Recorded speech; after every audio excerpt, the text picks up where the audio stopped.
अपने षड्यंत्र के चलते पंखों वाले क्लैन की धज्जियां उड़ा दी थी, उनको उन्हीं के हाथों मरवा के। खैर इसके बाद वो डॉटियन पैलेस वापस आ चुका था। इसीलिए एपिसोड की शुरुआत में हम लोग यानजी को देखते हैं, जो कि गोचेंग के पीछे खड़ी हुई थी और उसे पता चल चुका था कि गोचेंग काफी ज्यादा शक्तिशाली हो चुका है और उसकी करंट स्ट्रेंथ उससे कम नहीं है। वहीं पे गोचेंग यानजी को एक और काम देना चाहता था और वो अपने पास से दोबारा तलिस्मा बाहर निकालता है। यानजी घुटनों पे बैठने वाली थी तो गोचेंग उसे नहीं बैठने देता है और उसे रिस्पेक्ट करके कहता है कि उसे गोचेंग के सामने झुकने की जरूरत नहीं है, फंसा रहा है लड़की को। और ऐसा करने से यानजी के दिल के अंदर गोचेंग की इज्जत और ज्यादा बढ़ जाती है। वहीं पे यानजी इस बात से भी हैरान होती है कि ये बंदा इतने सारे डायमेंशन तलिस्मा को ला कहां से रहा है। ये काफी ज्यादा रेयर होते हैं और उनको खरीद पाना भी मुश्किल होता है। खैर यानजी अभी के लिए गोचेंग के सिर्फ मिशन के ऊपर ध्यान देती है, क्योंकि गोचेंग ने कहा है अगर वो अपने मिशन में फेल होती है तो फिर गोचेंग को थोड़ा सा दुख होगा। फिर इसके बाद हम लोग एक थ्रीसम ग्रुप को देखते हैं, जो कि साइड में इधर उधर घूम रहे थे और उसी टाइम में उन्हें समुद्र के अंदर से कुछ खिलखिलाहट दिखाई देती है। और जब वो उस तरफ देखते हैं तो फिर उन्हें पता चलता है कि सी किंग पैलेस वाले उनकी तरफ आ रहे हैं, क्योंकि उनकी 7th प्रिंसेस मारी गई थी और उसका नाता गोचेंग की फैमिली के साथ है। तो बेशक ये लोग रिवेंज के लिए आ रहे थे। खैर इसके बाद हम लोग जियान, एल्डर वू और एल्डर ली सुई को देखते हैं और ये तीनों पंखों वाले क्लैन को डिस्ट्रॉय करने के बाद उनके ट्रेजर भी चुरा लाए थे। इसीलिए जियान को काफी ज्यादा फायदा हुआ था और ये तीनों काफी ज्यादा खुश थे। खैर जैसे ही इन तीनों की नजर गोचेंग के ऊपर पड़ती है तो इन दोनों का मुंह बन जाता है और उनकी सारी खुशी एक झटके में हवा की तरह गायब हो जाती है। इसके बाद वो तीनों ही गोचेंग से पूछते हैं तुम्हें क्या चाहिए, यहाँ पे क्या कर रहे हो। इस पे गोचेंग उन्हें बताता है कि वो तो बस उनका इंतजार कर रहा था। वह भी जियान गोचेंग के ऊपर चिल्लाने लगती है और उसे कहती है कि इसकी कल्टीवेशन नीचे करो, मैं इसे घुसा मारना चाहती हूँ। हालांकि इंसेक्टर जियान को बताते हैं कि तुम दोनों को लड़ना नहीं चाहिए और वो गोचेंग की तरफ देखते हुए सोचते हैं कि अगर ये दोनों ना ही लड़े तो ही बेहतर रहेगा, नहीं से तो नुकसान सिर्फ जियान को ही होगा। फिर उसी टाइम पे गोचेंग उन्हें बताता है कि सी किंग पैलेस वाले अभी यहाँ पे आ रहे हैं, जिससे उसको चिंता होने लगती है कि कहीं वो लोग उसके ऊपर रिवेंज लेने के लिए तो नहीं आ रहे हैं। जियान गोचेंग से कहती है कि अगर वो आएंगे तो वो तुमसे बदला लेंगे ना, मैंने थोड़ी ना उन्हें मारा है। इस पे गोचेंग उसे बताता है कि तुम्हारी वजह से ही ये सब कुछ बवाल हुआ था। जिससे जियान काफी ज्यादा हैरान होती है और परेशान होने लगती है और अपना सर खुजाने लगती है। इसके बाद गोचेंग एल्डर ली हिसुई से कुछ कहने के लिए चलता है तो वो अपने मन के अंदर सोचते हैं कि ये साला कुछ तो प्लानिंग कर रहा है। इसके बाद गोचेंग एल्डर ली सुई से कहता है कि वो यहाँ पे उनके साथ कुछ चीजें डिस्कस करने के लिए आया है। वो एल्डर ली सुई को पहली बात इमोर्टल गेट के बारे में बताता है कि वहाँ पे कई सारे शक्तिशाली लोग जा रहे हैं, जैसे एशियन कॉन्टिनेंट जहाँ पे ब्लैक ईगल क्लैन और बाकी सभी क्लैन है, वहाँ के अंदर उथल पुथल मच सकती है, जिससे वो पूरा कॉन्टिनेंट और एरा डिस्ट्रॉय हो सकता है। और क्या ये चीज डॉटियन इमोर्टल पैलेस के लिए कोई परेशानी की बात नहीं है। जिस पे एल्डर उसके ऊपर चिल्लाते हुए कहता है कि साला तुम पूरी तरीके से तबाही मचाने के बाद यहाँ पे आके ये कह रहे हो कि हम लोग जाके वहाँ पे उन सभी चीजों को रोके, जबकि तुम्हारी की वजह से हम लोग वहाँ पे जाके लड़ाई भी नहीं कर सकते हैं। तो फिर गोचेंग जियान का सहारा लेते हुए एल्डर ली सुई से कहता है कि वो मेरी ही फैमिली की सदस्य है और मैं उसके अच्छे के लिए ही कह रहा हूँ कि आपको मेरे सुझाव के बारे में दोबारा सोचना चाहिए। इस पे जियान भी कहती है कि मेरा नाम लेके उन्हें परेशान मत करो। तो एल्डर ली सुई अपनी पावर्स को रिलीज करते हुए गोचेंग से कहते हैं क्या तुम धमकाने की कोशिश कर रहे हो। फिर गोचेंग आगे से सर झुका लेता है और कहता है कि ऐसा कुछ भी नहीं है, बस जियान की जो पहचान है वो थोड़ी सी अजीब है। तो फिर एल्डर को इस बारे में जरूर सोचना चाहिए, क्योंकि वो अपनी आइडेंटिटी के चल के ज्यादा कुछ कर नहीं सकते हैं। लेकिन अगर वो ऐसा कुछ ना भी करे तो भी गोचेंग को कोई भी चिंता नहीं है, जिससे एल्डर गोचेंग के जाल में फंस जाते हैं और वहाँ पे एक गेट खोल लेते हैं या फिर एक तरह का कोई बैरियर बना देते हैं। वहीं पे गोचेंग इंसेक्टर वू से कहता है कि आप मेरे लिए कुछ करते क्यों नहीं है, एल्डर ली सुई ने मुझे गलत समझ लिया है। खैर अब हमें पता चलता है कि गोचेंग यहाँ पे क्या करना चाहता था। गोचेंग चाहता है कि वो एशियन इमोर्टल क्लैंस के ऊपर राज करे। एल्डर ऐसा होना तो नहीं चाहते थे, लेकिन गोचेंग के आइडेंटिटी की वजह से वो ऐसा कर भी नहीं सकते थे। इसीलिए गोचेंग को बेसिकली वहाँ की लीड मिल ही जाती है। लेकिन एल्डर गोचेंग से कहते हैं कि तुम्हें अपने दोस्त हार्ट की कसम खानी पड़ेगी कि तुम कुछ भी करोगे लेकिन जियान को इससे बिल्कुल भी हर्ट नहीं होगा और तुम्हारी पूरी फैमिली उसे वो सब इज्जत देगी जो उसे छीन ली गई थी। खैर इसके बाद गोचेंग को वहाँ पे कसम खानी ही पड़ती है, क्योंकि उसे वहाँ पर पूरा राज चाहिए था और वो लगे हाथों जियान के ऊपर भी मस्का मार देता है, ये कहते हुए कि एल्डर ली सुई उसे बहुत ज्यादा पसंद करते हैं, यहाँ तक कि वो सेक्ट की डिग्री के खिलाफ भी चले गए। इसीलिए उसका भाई होने के नाते वो कम से कम कसम तो खा ही सकती है। खैर इसके बाद गोचेंग वहाँ पे अपने दोस्त हार्ट की कसम खाता है कि अगर वो कुछ भी जियान के खिलाफ करता है और अगर उसे कभी भी पोजीशन नहीं देता है तो वो एक झटके के अंदर डिस्ट्रॉय हो जाएगा। और हाँ, भाई के पास डिमोनिक हार्ट भी है, यानी कि अगर कसम तोड़ भी दी जाए तो भी वो जिंदा हो सकते हैं। खैर इसके बाद हम लोग सी किंग पैलेस वालों को देखते हैं, जो कि यहाँ पे पहुंच चुके थे और ये डायरेक्ट अंदर घुसने की कोशिश कर रहे थे। बाहर की तरफ जो गार्ड्स थे उन्हें पता चल जाता है कि वो लोग विवाद होने को रोक नहीं सकते हैं, लेकिन बात आगे बढ़ती कि उससे पहले ही वहाँ पे जियान आ जाती है, जो उन लोगों से कहती है कि वो अपने एक्शन का पूरी तरीके से जिम्मेदारी उठाएगी। इसके बाद हम लोग सीकिंग पैलेस वाले के कमांडर हाओ मियाओ को देखते हैं, जो आर्मी को लीड करके आया था और वो जियान से यही कहता है कि वो टॉर्चर होना नहीं चाहती है तो वो यहीं पे अपनी जान दे दे। उसने उनकी 7th प्रिंसेस और उनके प्रिंस को मारा है तो फिर उसे मरना पड़ेगा ही। हालांकि जियान आगे से कहती है तुम्हें पता भी है कि तुम्हारा प्रिंस मुझे मारना चाहता था, इसीलिए मैंने उसे मार दिया, और तुम्हारी बहन उसके बाद मुझसे बदला लेना चाहती थी तो मैंने उसे भी मार दिया, इसीलिए ये मामला यहीं पे खत्म होता है। और वहीं पे हाओ की कल्टीवेशन काफी ज्यादा थी, इसीलिए जियान उसे सेंस भी नहीं कर पा रही थी और हाओ अचानक से जियान के ऊपर अटैक कर देता है और जियान को पता भी नहीं चलता है। लेकिन उसी पल वहाँ पे गोचंग पलक झपकते आता है, जो कि हाओ के ऊपर उल्टा हाथ मार के उसे पीछे झटक देता है, जिससे हाओ भी हैरान होता है कि ये कब यहाँ पे आधम का। वहीं पे हाओ गोचंग से पूछता है कि तुम गो फैमिली के यंग मास्टर हो, तुम उसे बचाना क्यों चाहते हो? जिसपे गोचंग आंखें हैं कि बटने तुम्हें दिखाई नहीं देता कि वो मेरी फैमिली का हिस्सा है, मैं क्यों अलाउ करूंगा किसी को उसे चोट पहुंचाने के लिए। जिसपे हाओ कहता है कि उसे तो गो फैमिली से बेदखल कर दिया गया था, क्या तुम सच में उसकी खातिर पूरे सीकिंग पैलेस के साथ लड़ाई करना चाहते हो? तुम्हें दोबारा सोचना चाहिए। इसपे गोचंग आगे से साफ कहता है कि जियान उसकी गो फैमिली की प्रिंसेस है और अगर भले ही यहाँ पे सीकिंग पैलेस भी उसे लड़ाई करने के लिए आते हैं तो भी वो उनके खिलाफ जाएगा। खैर इसके बाद वो वहाँ पे ताइचू डीमन टेम्पल की 2 शिप ले आता है और उनसे कहता है कि आज वो उन्हें डिस्ट्रॉय कर देगा। खैर इसके बाद हाओ अपने पास से डिक्री बाहर निकालता है और वो बताता है कि उनके पैलेस ने ये बात इशू कर दी है कि उन्हें किसी भी हाल में जियान को पकड़ना ही पड़ेगा। तो गोचंग आगे से कहता है कि घंटा लो मेरा। इसके बाद वो ताइचू डिमोनिक कल्ट की एक फॉरबिडन टेक्निक को अपने साथ फ्यूज करता है और उनके ऊपर अटैक करता है। तो फिर हाओ भी आगे से अपने सेक्ट की एक खास तरह की टेक्निक को इस्तेमाल करता है, जिससे उन दोनों की ही टेक्निकें आपस में टकराती हैं और वहाँ पे तगड़ा धमाका होता है। वहीं पे हाओ गोचंग से कहता है कि मैं तुम्हारा वजूद ही मिटा दूंगा। वहीं पे गोचंग उसे कहता है कि ना रे, तू तो बस एक टूल है, टूल। खैर इसके बाद वहाँ पे बूम करके धमाका होता है और हर तरफ धमाके होने लगते हैं। वहीं पे डाउटियन पैलेस के जो गार्ड थे वो कहते हैं कि ताइचू डिमोनिक कल्ट की पावर गोचंग के हाथों में जाने के बाद और भी ज्यादा शक्तिशाली हो गई है। खैर इसके बाद सीकिंग पैलेस के जितने भी गार्ड थे वो सभी पीछे गिर के मारे जाते हैं और सिर्फ हाओ ही बचा रहता है। और गोचंग उन्हें बताता है कि अगर यहाँ पे इंसाफ के लिए आए हो तो मैं एक चीज बता दूं कि डाउटियन पैलेस के अंदर मेरा बोलना ही इंसाफ है। तो फिर हाओ गोचंग के ऊपर चिल्लाते हुए कहता है कि अब वो जियान को बचाने के लिए इस हद तक आगे क्यों बढ़ रहा है, जबकि पहले तो उसी ने जियान की दोस्त बोन उससे चुरा ली थी और उसे घर से बेदखल करवा दिया था। इस पे गोचंग पीछे मुड़ के जियान की तरफ देखता है और कहता है कि ये उससे कोई लेना देना नहीं रखता है और वो पहले छोटा था तो उसने गलती कर दी थी, लेकिन अब वो सबके सामने जियान के लिए जस्टिस करेगा। इसके बाद गोचंग अपने हाथों से ही अपनी दोस्त बोन को खींच के बाहर निकाल लेता है और कहता है कि उसने जो जियान से लिया था वो उसे वापस कर देगा, जिससे एल्डर वो और बाकी सभी लोग काफी ज्यादा हैरान होते हैं। इसके बाद गोचंग जियान को अपनी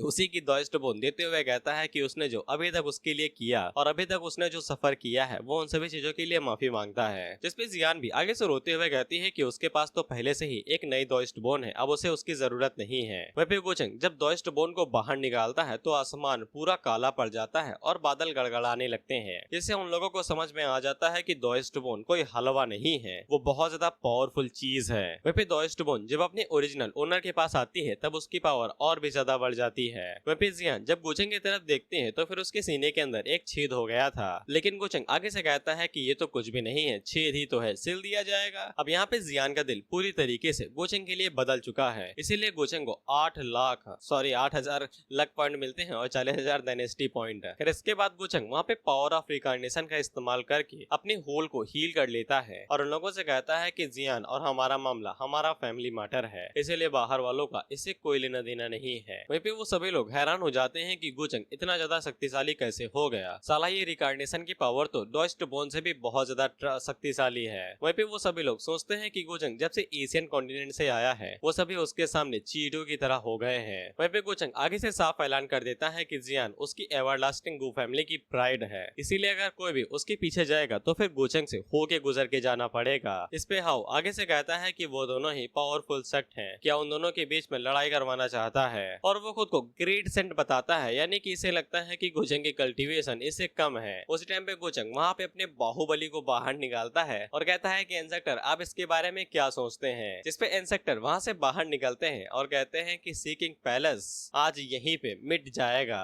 हाओ जैसे ही वहाँ पे इंसेक्टर वो को देखता है तो वो काफी ज्यादा घबरा जाता है और जल्दी से वहाँ पे अपने किंग को बुला लेता है, जो कि इनका फोर शैडो था या फिर स्पिरिट विरिट जो भी हो, वो पानी की तरह वहाँ पे आता है। लेकिन इंसेक्टर वो को इससे घंटा फर्क नहीं पड़ता था और वो अपना बांका बाहर निकाल लेते हैं। हमला करने के लिए वो आगे बढ़ ही रहे थे कि गोचंग उन्हें रोक लेता है, तो वो उससे कहते हैं कि बीच में इंटरप्ट करना बंद करो। तो गोचंग उन्हें बताता है कि हमला करना है तो आप करिए, लेकिन इतना ध्यान रखिएगा कि आप एशियन सिटी को बिल्कुल भी चोट ना पहुंचाएं, नहीं तो एल्डर इलीसुई काफी ज्यादा गुस्सा हो जाएंगे। वहीं पे सी किंग पैलेस का जो किंग था वो आगे से कहता है कि वो लोग गो फैमिली के प्रति कोई भी गर्ज वर्ज नहीं रखना चाहते हैं जब तक उन्हें जियान मिल जाती है। लेकिन इंसेक्टर वो आगे कहते हैं कि मेरा घंटा, जिसके बाद वो डायरेक्ट उसके ऊपर स्लैश मारते हैं तो सामने की तरफ एक ही वेव जाती है जो कि उन्हें 20 से चीर देती है और उन सभी चीजों के 20 से 2 टुकड़े हो जाते हैं। हाँ, और बाकी सभी लोग भी उसी अटैक के दौरान मारे जाते हैं। इसके बाद अगला सीन डायरेक्ट 3 दिनों का होता है जहाँ पे गोचंग ने अभी तक बिल्कुल भी जियान से कोई बात नहीं की थी। इसीलिए जियान गोचंग के पास आती है और उसे कहती है, क्या तुम मुझे फंसाने की तैयारी कर रहे हो? अपनी हड्डी अपने हाथों से निकालने के बाद तुम उसे पूरे 3 दिनों से पूरी तरीके से इग्नोर कर रहे हो। वह भी गोचंग उसे इतना ही कहता है कि तुमने मुझे निराश किया है, कल्टीवेशन करने की जगह पे तुम फालतू की चीजों पे टाइम वेस्ट कर रही हो। क्या तुम्हें मोटिवेशन चाहिए? क्या मैं दोबारा दया दिखा के तुम्हारी नई हड्डियों को बाहर खींच के निकाल लूं, तब तुम कल्टीवेशन करोगे? जिसपे जियान आगे से चिल्लाने लगती है तो गोचंग उसे कहता है कि ये मत सोचना कि मैंने कसम खाई है तो फिर मैं तुम्हें कूट नहीं सकता, इतना मारूंगा कि तुम्हारी आंखें बाहर आ जाएंगी।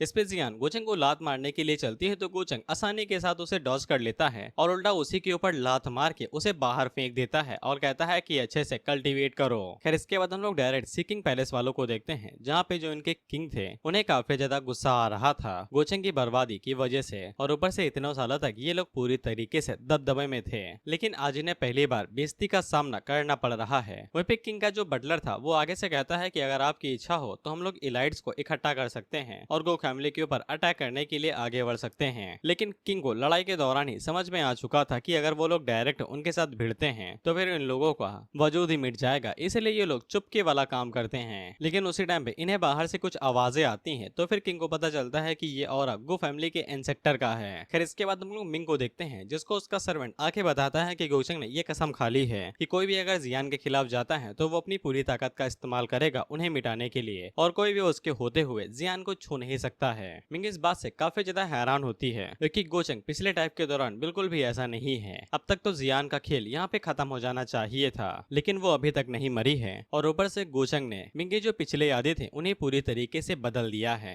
अगर गोचंग जियान और मिंग को हर्ट करना चाहता होता तो उसे ये सब कुछ करने की जरूरत नहीं थी, और अब मिंग का दिल पूरी तरीके से बदल चुका था। उसे यकीन हो जाता है कि गोचंग उसे सच में पसंद करता है, और अगर वो फिर भी गलत होती है तो फिर उसका भविष्य वही होगा जो पहले था, यानी कि मौत। लेकिन अब मिंग ने फैसला कर लिया है कि अगर गोचंग हेवन के खिलाफ भी जाता है तो भी वो उसी की साइड रहेगी। अब इसके बाद हमें मिंग से पिछली लाइफ के बारे में पता चलता है कि अगर गोचंग ने जियान की मदद ना की होती तो फिर जियान के साथ क्या होता। सी किंग पैलेस वाले जियान के ऊपर अटैक करते हैं, लेकिन जियान के साइड पे जो एल्डर्स थे, तुम्हें वो पेड़ याद होगा, और वहाँ पे कुछ अधमरे एल्डर्स भी थे, वो सभी जियान की मदद करते और पूरी उनकी आर्मी को डिस्ट्रॉय कर देते हैं, जिससे जियान तो बच जाते लेकिन उनका जो पैलेस था वो हजारों सालों के लिए सील्ड हो जाता। इसके बाद वहाँ पे स्काई ऑफ एब्सोल्यूट यिन आता, जो कि कोई बड़ी फोर्स है जो कि दुनिया में आया वाया करती है, लेकिन इस बार वो फोर्स कई सारे ऐसे क्लाइंट्स को काफी ज्यादा फोर्स करता जिससे वो लोग इमोर्टल एकेडमी बनाते जहाँ पे वो लोग ट्रू इमोर्टल्स को ट्रेन करेंगे। स्काई ऑफ एब्सोल्यूट यिन का बस एक ही मकसद था कि ह्यूमन फोर फादर बनाना। अफवाह के मुताबिक जब भी कोई ऐसा डिजास्टर आता जो कि पूरे वर्ल्ड को डिस्ट्रॉय करने की ताकत रखता तो फिर ह्यूमन फोर फादर आगे बढ़ते हैं और उसके खिलाफ एक्शन लेते जो कि कॉमन लोगों को बचाएंगे। ह्यूमन फोर फादर भले ही असली इमोर्टल हैं, लेकिन उनकी जो लाइफ है वो रिइंकार्नेशन सर्कल के अंदर चलती रहेगी, यानी कि वो मरेंगे दोबारा पैदा होंगे, लेकिन जब उनकी दूसरी बॉडी मरने वाली बात के फिर जो उनकी रिकार्नेटेड बॉडी होगी उसके अंदर जो ह्यूमन फोर फादर की मेमोरीज होंगी वो अनलॉक हो जाएंगी, तो फिर उन्हें इनहेरिटेंस एबिलिटी मिलेंगी, जिसके बाद सभी लोगों को पता चल जाएगा कि गोचंग ही डिमोनिक सक्सेसर है। अब एक और चीज समझो, यहाँ पे जियान और जो मिंग का है उनका भाग्य बदला है, लेकिन जो ह्यूमन फोर फादर है वो तो यहाँ पे रिकार्नेटेड होंगे ना,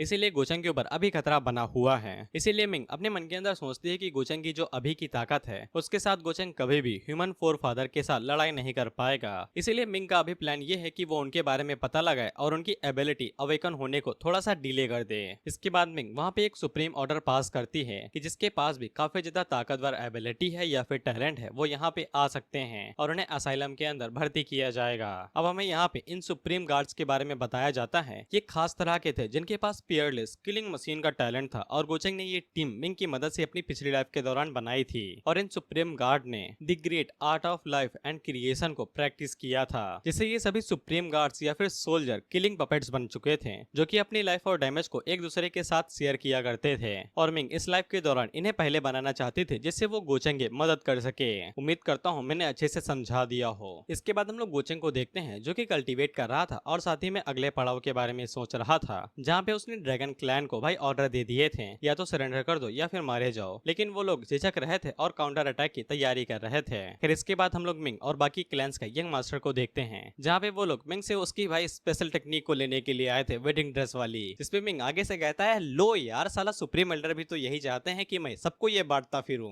जिसपे गोचेंग मिंग मुस्कुराते हुए कहता है कि हाँ हाँ मेरे लाल मुझे कोई दिक्कत नहीं है, तू भर भर के बांट, इससे मेरी ही मुसीबतें कम होंगी। फिर इसके बाद गोचेंग ड्रैगन क्लैन को अभी के लिए छोड़ देता है क्योंकि उन्हें आखिर में मरना ही है। इसके बाद वो क्रोकोडाइल क्लैन की तरफ जाने लगता है ये कहते हुए कि अब तुम्हारा टाइम आ चुका है कि तुम अपने नए मास्टर से मिलो। फिर इसके बाद हम लोग क्रोकोडाइल क्लैन वाले लोगों को देखते हैं। बाहर की तरफ दो गार्ड्स थे और ये काफी ज्यादा खुश थे क्योंकि इन्हें लग रहा था कि इनके यंग मास्टर ने हीमिंग को चूना लगा के उससे उनकी सीक्रेट टेक्निक को छीन लिया है और ये आगे से हंस रहे थे क्योंकि उसको सीखने के बाद इन लोगों की कल्टीवेशन स्पीड काफी ज्यादा बढ़ गई थी। वहीं पे गोचंग उन लोगों के पास आता है और उनसे कहता है कि क्यों हंस रहे हो भाई, क्या कोई चुटकुला है क्या, मुझे भी सुना दो। वहीं पे वो लोग जैसे ही गोचंग को देखते हैं तो पहचान जाते हैं। गोचंग उनसे कहता है कि अच्छी बात है, अपने इंस्पेक्टर को बोलो कि जल्दी से बाहर आए और अपने नए मास्टर से मिल लें। जिसके बाद उन लोगों का इंस्पेक्टर वहाँ पे बाहर आता है, काफी जल्दी आ गया और वो भी आम तरीके से साफ मना कर देता है कि वो लोग सबमिट नहीं करेंगे। तो फिर गोचंग आगे से सबसे पहले उन्हें रिकार्नेशन की पावर दिखाता है जिससे उन लोगों को यकीन हो जाता है कि गोचंग supreme immortal Lord of reincarnation का डिसेंडेंट है।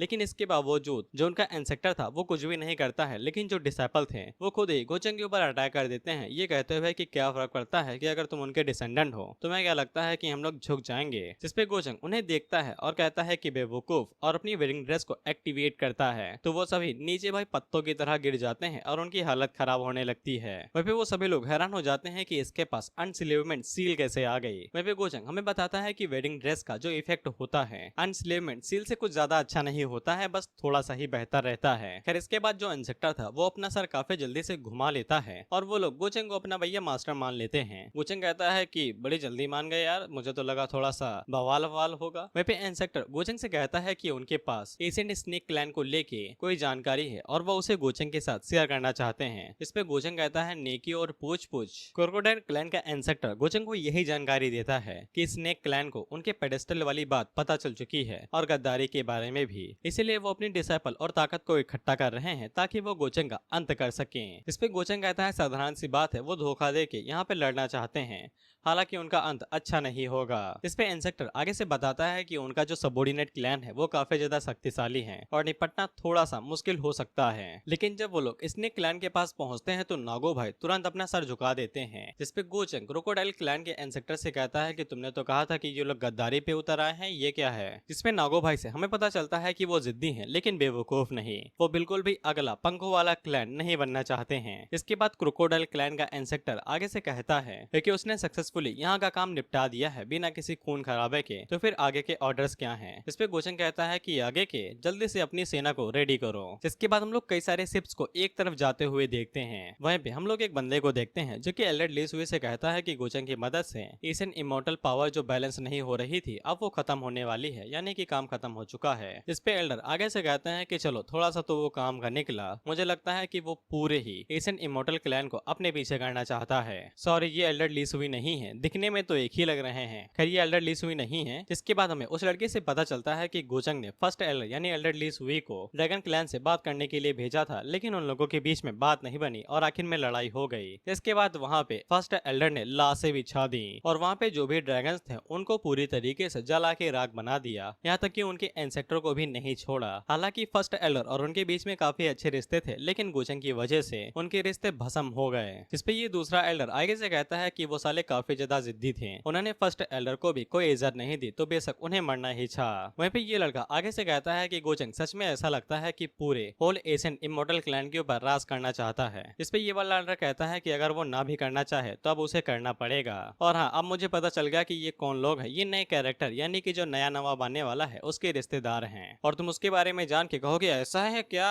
अब तुम लोग ना इन लोगों की बातें सुनना, ठीक है। ये बंदा कहता है कि गोचंग का एग्जिस्टेंस काफी ज्यादा डरावना है, लेकिन अगर इसकी बड़ी बहन गोचंग के साथ भिड़ती है तो फिर कौन जीतेगा। जिसपे एल्डर आगे से कहता है कि बेवकूफ हो क्या, तुम्हारी बहन के मुकाबले में वो कुछ भी नहीं है। अगर तुम उन दोनों का कंपैरिजन करते हो हो तो तुम सिर्फ अपनी बहन की बेइज्जती कर रहे हो। उसका टैलेंट नॉन स्टॉप है, वो बहुत ज्यादा शक्तिशाली है, वो एक सेंट की तरह पैदा हुई है और उसको सभी ह्यूमन फोर फादर ने ही चूज किया है और उसको बचपन से ही सक्सेस मिल चुकी थी और उसे सक्सेसर के तौर पे चुन लिया गया था। और यही लड़की ह्यूमन फोर फादर बनने वाली है या फिर कोई कैंडिडेट है। हालांकि इसने वो कैंडिडेट बनने से साफ इंकार कर दिया था। देख ही सकते हो कि किस तरीके से एल्डर्स की हालत कर रखी है। और ये आगे से चिल्लाते हुए कहती है कि साला मेरी उम्र नहीं हुई, तुम मेरी शादी कराना चाहते हो। FBI को हल्के में मत लो, उनकी पहुंच ऊपर तक है। खैर इसके बाद हम लोग ह्यूमन फोर फादर हॉल को देखते हैं। देखो ये हॉल अलग है। जो ह्यूमन फोर फादर होगा वो अभी तक पैदा नहीं हुआ है। वो जब रिकार्डिनेटेड होगा तो गोचंग उसे बहुत मारेगा। लेकिन हम लोग अभी के लिए उसकी सेंट या फिर सर्वेंट को देखते हैं। और इन लोगों ने उसी लड़की को, जिसको मैंने अभी बताया था कि FBI की पहुंच ज्यादा ऊंची तक है, उसके पास ह्यूमन फोर फादर का शादी का न्योता भेजा था, जो अभी तक पैदा भी नहीं हुआ है। हालांकि उस लड़की ने साफ मना कर दिया है कि वो बिल्कुल भी इन सभी चीजों के अंदर इंटरेस्टेड नहीं है और अगर दोबारा कोई उसके पास उन लोगों को भेजता है तो वो उनकी हड्डी बसली एक कर देगी। और ऊपर से उसने सेंट बनने का जो ऑफर था उसे भी रिजेक्ट कर दिया है। वो बस एक अच्छे आदमी के साथ शादीशुदा होके एक नॉर्मल सी लाइफ जीना चाहती है। वैसे ही सेंट का नाम है जीजिन और ये आगे से उस लड़की की सोच को तारीफ करती है, क्योंकि एक बार अगर कोई ह्यूमन फोर फादर हॉल का मेंबर बन जाता है तो वो सदा के लिए मेंबर बना रहता है और इनका मकसद यही होता है ह्यूमन फोर फादर की रिकार्नेशन को ढूंढ निकालना, उसे असिस्ट करना ताकि वो ह्यूमैनिटी को बचा के रख सके।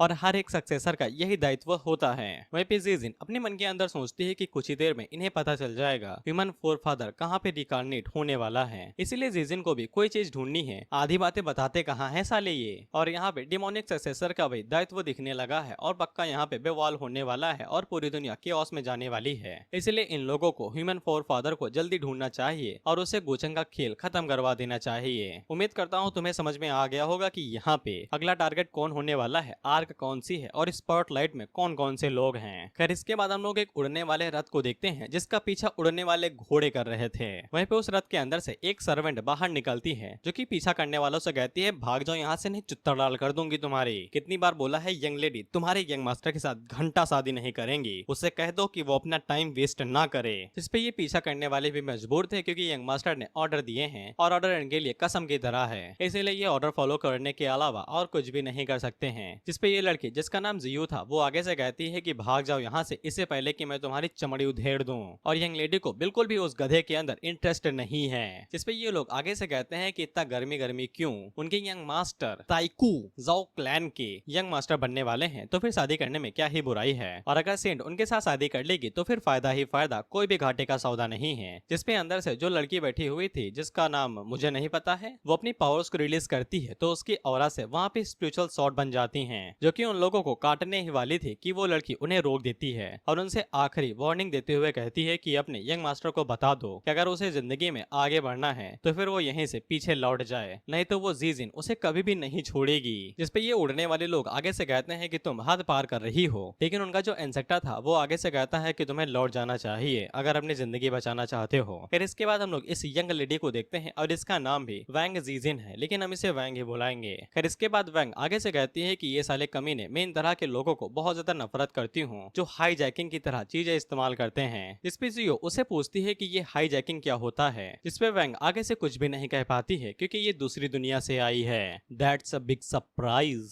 फिर इसके बाद वैंग जियो को एग्जाम्पल देते हुए कहती है कि इमेजिन करो एक ऐसा आदमी है जो तुम्हें पहले दिन एक गुलदस्ता देता है, डिनर के लिए इनवाइट करता है और अचानक से तुम्हें शादी के लिए प्रपोज कर दे तो तुम क्या करोगी। जिसपे जियो आगे से कहती है घंटा मेरा उसे हाँ कहूंगी, कम से कम 100-200 बार तो खाना खिलाए तभी तो हाँ बोलूंगी। जिसपे वैंग भी हैरान हो जाती है ये सोच के साला इन लोगों की कैसी सोच है। खैर जियो वैंग की तारीफ करती है कि तुम्हें तो कुछ ज्यादा ही पता है। जिसपे वैंग कहती है कि ऑफ कोर्स मुझे पता होगा क्योंकि मैं एक स्ट्रॉन्ग कीबोर्ड वॉरियर हुआ करती थी, बेसिकली गेमर। खैर मैं इनकी कहानी बिल्कुल शॉर्ट में बताता हूँ क्योंकि ये रंगी रंगाई रहती है। इनकी भी कहानी बिल्कुल वैसी है, खूबसूरत पैदा हुई एक कमाल की फैमिली है, बस शरीर से कमजोर हैं और 20 की उम्र में आते ही ये स्वर्ग सिधार गईं क्योंकि ये काफी ज्यादा खुश नसीब थी तो फिर इनके पास एक खूबसूरत हेल्दी बॉडी आ गई है तो ये अपनी लाइफ को एंजॉय करेंगी, थोड़ी ना किसी ह्यूमन फोर फादर की हायर वायर बनेंगी। और जैसे एनिमे के अंदर कोई कहानी नहीं होती है कि मेन कैरेक्टर रिकार्नेट होता है तो फिर कहीं पे एक खतरनाक प्रिंस होता है जो दहते कमीना है और ऊपर से एक खतरनाक डीमन होता है और वो दोनों आपस में मिल के ही मेन कैरेक्टर की बजाते हैं। लेकिन वैंग के लिए यहाँ पे कुछ भी नहीं है क्योंकि वो लोग पहले से ही खत्म हो चुके हैं और बाकी जो यहाँ पे हैं उनका IQ काफी ज्यादा कम है यानी कि बुद्धि, इसीलिए वो यहाँ पे बड़े आराम से कोयल की तरह उड़ सकती है और कोई भी उसे ज्यादा कुछ नहीं कहेगा। और ऊपर से पावरफुल तो ये है ही है। खैर जियो वैंग से पूछती है क्या वो सच में कोई अच्छा आदमी ढूंढ के उसके साथ नॉर्मल लाइफ जीना चाहती है, जिसपे वैंग कहती है कि घंटा अपना मकसद फ्यूचर में क्वीन ऑफ इमोर्टल्स बनना है, जो एक हाथ से ही हजारों एम्परर को चुटकी में धूल मिला देगी और 10-15 फ्लोर्स और स्टेट्स को अपने हाथों पे नचाएगी। साला मैं कैसे किसी प्यार के अंदर पपिया हो सकती है। खैर इसके बाद जियो उसकी तारीफ करती है कि तुम तो कमाल की हो भाई, ये जो इतना उड़ रही है ना। गोचंग ने इसके पास बस अपना एक पपेट भेजा था, इंसान में नहीं एक पपेट, और उसने इसे मार मार के डबल लोटी बना दिया था। अब मैं तुम लोगों को एक और चीज बताना चाहता हूँ। ये जो वैंग है इसका नाम वैंग जीजिन ही है, और हमने जो फोर फादर हॉल के अंदर वो लड़की देखी थी उसका नाम सेंटनेस चूचू है। नाम में कंफ्यूज हो गया, सॉरी। सेंट चूचू और वैंग दोनों हॉल के अंदर ही पैदा हुई हैं, बहनों की तरह ही हैं, लेकिन चूचू वहाँ की गार्डियन की तरह है जो कि एक सेंट है, और वैंग की पोजीशन उससे नीचे है। इसीलिए अगर इसे बाहर जाना होता है तो फिर चूचू से परमिशन लेना जरूरी है, लेकिन ये बिना परमिशन लिए वहाँ से ऐसे ही भाग आई है। और वैंग चूचू की बेइज्जती करते हुए कहती है कि वो वहाँ भी ज्यादा खड़ूस औरत है। वो ऐसा दिखाती है कि जैसे कि पूरी दुनिया ने उसे कुछ उधार ले रखा है, और वो खुद को कुछ ज्यादा ही एरोगेंट और सेल्फ राइटियस समझती है। जिसपे जियो आगे से कहती है कि मुझे तो वो काफी अच्छी इंसान लगती है। हाँ वो कुछ ज्यादा सख्त है, लेकिन वो हमेशा सिर्फ जस्टिस के बारे में सोचती है, और चूचू के साथ जो आगे होगा मैं उसके लिए थोड़ा सा उदास हूँ। मरेगी नहीं, बस उसके साथ एनटीआर होगा। इस पे वैंग भी आगे से कहती है कि हाँ वो अच्छी इंसान तो है, बस उसे एक आदमी की जरूरत है जो उसका नजरिया बदल दे, बस उन 4 कमीने इंसेक्टरों को छोड़ के। खैर इसके बाद जियो वहाँ पे एक डोमेन के बारे में बताती है। डोमेन कोई एरिया नहीं होता है, पुराने सीरीज की तरह मत समझना, इलाके टाइप में होता है कि ये मेरी टेरिटरी है, ये मेरी टेरिटरी है। और हाँ मैं चैंग के लिए उदास हूँ। मैं एक चीज बता दूं कि उसके चैप्टर बंद हो चुके हैं और वो मानवा भी बंद हो चुकी है, बीच में छोड़ दी गई है, इसलिए उसके चैप्टर नहीं आते हैं, और चैप्टर नहीं है तो मैं एक्सप्लेन कहाँ से करूंगा। खैर वैंग वहाँ पे जाने से मना कर देती है क्योंकि उसका नाम वो सैंग हुआंग है, और ऊपर से वो सस्ता भाई है, यानी कि कोई उसकी औकात नहीं है। लेकिन जियो उसे आगे बताती है कि वहाँ पे और भी कई सारे लोग इकट्ठा हो रहे हैं, और खासकर वहाँ पे तो डॉटियन इमोर्टल पैलेस का सक्सेसर भी आ रहा है, जिसको यंगर जनरेशन के अंदर भगवान माना जाता है। गोचंग की बात हो रही है। खैर इसके बाद जियो वैंग को गोचंग के बारे में भर भर के बताती है कि उसने अभी तक कौन कौन से कांड किए हैं, लेकिन वैंग इन बातों को बिल्कुल भी सीरियस नहीं लगती है, क्योंकि उसके नजरिए के अंदर गोचंग बस एक कैनन फूडर है, यानी कि चारा, जो कि बहुत जल्द ही मारे जाते हैं। जैसे किसी बड़ी फैमिली का यंग मास्टर नहीं होता है मानवा के अंदर, और जल्दी ही टपक जाते हैं मेन कैरेक्टर के हाथों। और इसको ऐसा लगता है कि जो मेन कैरेक्टर होगा उसका नाम ना तो यूनिक होगा और ना ही एक्स्ट्रा ऑर्डिनरी होगा, वो कमजोर सा होगा जो धीरे धीरे ताकतवर बनेगा। इसके बाद वो अपनी बातों में कई सारे ऐसे शब्दों का इस्तेमाल करती हैं जो कि दूसरी दुनिया से आए हैं, इसीलिए जियो को वो बातें बिल्कुल भी समझ में नहीं आती हैं, जैसे कि कैनन फोडर यानी कि चारा। वह पे जियो गोचंग के बारे में बताती रहती है, लेकिन वैंग उसकी बातें एक कान से सुनती और दूसरे से बाहर निकाल देती। खैर इसके बाद हम लोग गोचंग की आर्मी को देखते हैं, और साथ ही में उसके इमोर्टल क्लैन के भी आर्मी थे जो जबरदस्ती बनी हुई थी, और ये लोग किसी तरीके से ड्रैगन क्लैन के साथ भिड़ रहे थे। शायद फर्स्ट एल्डर यहाँ पे आके सिर्फ धमकी देके चले गए होंगे और कुछ लोगों को मारा होगा, कुछ हजारों को। वहीं पे हम लोग ड्रैगन क्लैन के किसी बंदे को देखते हैं जो कि गोचंग से साफ कह देता है कि वो लोग यहाँ पे अपना सर नहीं झुकाएंगे, फिर उन्हें चाहे खुद की जान ही क्यों ना देनी पड़ जाए। क्या उसे सच में लगता है कि वो आसानी के साथ पूरे इमोर्टल कॉन्टिनेंट के ऊपर राज करने लगेगा? वहीं पे गोचंग आगे से साफ मना कर देता है कि वो यहाँ पे बिल्कुल भी लीडरशिप लेने के लिए नहीं आया है इमोर्टल कॉन्टिनेंट के ऊपर। कुछ टाइम पहले ब्लैक ड्रैगन क्लैन ने विंग्ड क्लैन को ऑर्डर दिया था कि वो गोचंग के ऊपर अटैक करे, वो बस यहाँ पे इंसाफ लेने के लिए आया है। एंडर ली सुई ने यहाँ के इंसेक्टर को मार दिया है, अब यहाँ पे सिर्फ एल्डर ही बचे हैं जो गोचंग के साथ फाइट कर रहे हैं। वहीं पे एल्डर गोचंग से कहता है कि पूरी आर्मी लेके हमारे ऊपर अटैक करोगे और फिर ऐसे दिखाओगे कि तुम साला राइटियस हो और यहाँ पे इंसाफ लेने के लिए आए हो। फिर इसके बाद गोचंग वहाँ पे अपनी रिकॉग्निशन की पावर को यूज करने लगता है, और वो आगे से साफ कर देता है कि ड्रैगन क्लैन ने खुद चूज किया है कि वो लोग यहाँ पे मारे जाएंगे, तो फिर गोचंग के साइड लोग बिल्कुल भी दया नहीं दिखाएंगे। वहीं पे साइड पे जो लोग ये नजारा देख रहे थे वो अपने मन के अंदर सोचते हैं कि गोचंग यहाँ पे एशियंट व्हील ऑफ रिकॉग्निशन का इस्तेमाल कर रहा है, जो कि काफी ज्यादा शक्तिशाली इक्विपमेंट और आर्टिफैक्ट है जो कि इंसेक्टर का है। वहीं पे ड्रैगन क्लैन वाले उस आर्टिफैक्ट को देख के काफी ज्यादा हैरान हो जाते हैं कि गोचंग के पास ये साला कहाँ से आया, क्या उसका रिश्ता रिकॉग्निशन इंसेक्टर के साथ भी है क्या? और ये सभी लोग उस आर्टिफैक्ट को देख के काफी ज्यादा घबरा जाते हैं, और ऊपर से कनेक्शन के बारे में सोचते हुए इनके मन के अंदर ख्याल आने लगता है कि अब सरेंडर करने का टाइम आ चुका है। लेकिन इसके बावजूद एल्डर वहाँ पे सबमिट नहीं करते हैं, और वो आगे से ऑर्डर करते हैं कि गिव अप नहीं करना है, जा और जाके उनको क्रश कर दो। एक बंदा पीछे से निकलता है और गोचंग के ऊपर अटैक करने की कोशिश करता है, तो गोचंग की साइड से एक और एल्डर आते हैं जो कि शायद ब्लैक ईगल क्लैन से हैं, और वो आसानी के साथ उसे लात मार के साइड में कर देते हैं। साथ ही में वहाँ पे क्रोकोडाइल इंसेक्टर और साथ ही में नागो भाई भी थे। इस पे ड्रैगन क्लैन के जो लीडर थे वो आगे से कहते हैं साला तुम लोग एक ही थाली में खाते हो और गद्दारी भी करते हो, और वो अपनी बहुत ज्यादा पावर रिलीज करने लगते हैं हमला करने के लिए। वहीं पे गोचंग आगे से कहता है कि फर्स्ट एल्डर ली सुई, आपको तो याद ही होगा ना कि हमने क्या वादा किया था। उसी टाइम पे आसमान से चिड़चिड़ाते हुए एक खतरनाक बीम आती है जो कि डायरेक्ट उस एल्डर के ऊपर गिरती है और वो पूरी जमीन को चीरते हुए आर के पार हो जाती है। वहीं पे उनका जो चीफ था वो मारा जाता है, जिसके बाद एल्डर उन लोगों से कहते हैं कि अब तुम्हारा चीफ मारा जा चुका है तो फिर फाइट करने का कोई भी फायदा नहीं है और इस खून खुराबे को यहीं पे रोक दिया जाए। वहीं पे नागो भाई काफी ज्यादा हैरान हो चुके थे कि साला यहाँ पे कोई ऐसा भी है जो कि इतनी आसानी के साथ ड्रैगन क्लैन के चीफ को एक स्ट्राइक के अंदर ही मार दे, और नागो भाई काफी ज्यादा खुश हो जाते हैं कि उन्होंने काफी जल्दी सबमिट कर दिया था। वहीं पे गोचंग भी एल्डर की पावर को देख के काफी ज्यादा हैरान हो गया था क्योंकि उसने जितना सोचा था एल्डर उससे ज्यादा शक्तिशाली है। इसके बाद गोचंग ड्रैगन क्लैन के पास जाता है और पूछता है बताओ भाई मरना है या सबमिट करना है। वहीं पे ड्रैगन क्लैन के जो बचे कुछ लोग थे ये लोग अपनी हार मान लेते हैं और सर झुका लेते हैं। इसके बाद गोचंग उड़ते हुए एल्डर के पास जाता है और उससे कहता है कि आपने काफी अच्छा काम किया। वहीं पे एल्डर उसे कहता है कि बस अपना वादा याद रखना, गद्दारी न करना। जिसपे गोचंग आगे से चिल्लाते हुए कहता है कि सक्सेसर होने के नाते उसकी ये ड्यूटी है कि वो पैलेस के अंदर और बाहर दोनों तरीकों से रक्षा करेगा और कोई भी चीज उन्हें परेशान नहीं करेगी। वहीं पे एल्डर उसके ऊपर चिल्लाने लगते हैं कि साले तुम्हें अपना नाम लेना था, तुमने इसके अंदर पूरे डॉटियन इमॉर्टल पैलेस को क्यों घसीट लिया। वहीं पे गोचंग आगे से कहता है एल्डर आप भूल गए क्या, मैंने आपके ऊपर एहसान किया है, इसीलिए जो भी जरूरत होगी फ्यूचर में तो आपके पास जरूर आऊंगा मदद मांगने। जिसपे एल्डर वहां से तुरंत भाग लेते हैं और कहते हैं कि दोबारा मेरे पास मत आना, मैं तुम्हारी शकल भी नहीं देखूंगा। खैर उसी टाइम पे गोचंग के पास नोटिफिकेशन आता है कि यहाँ पे न्यू डॉटर ऑफ वीट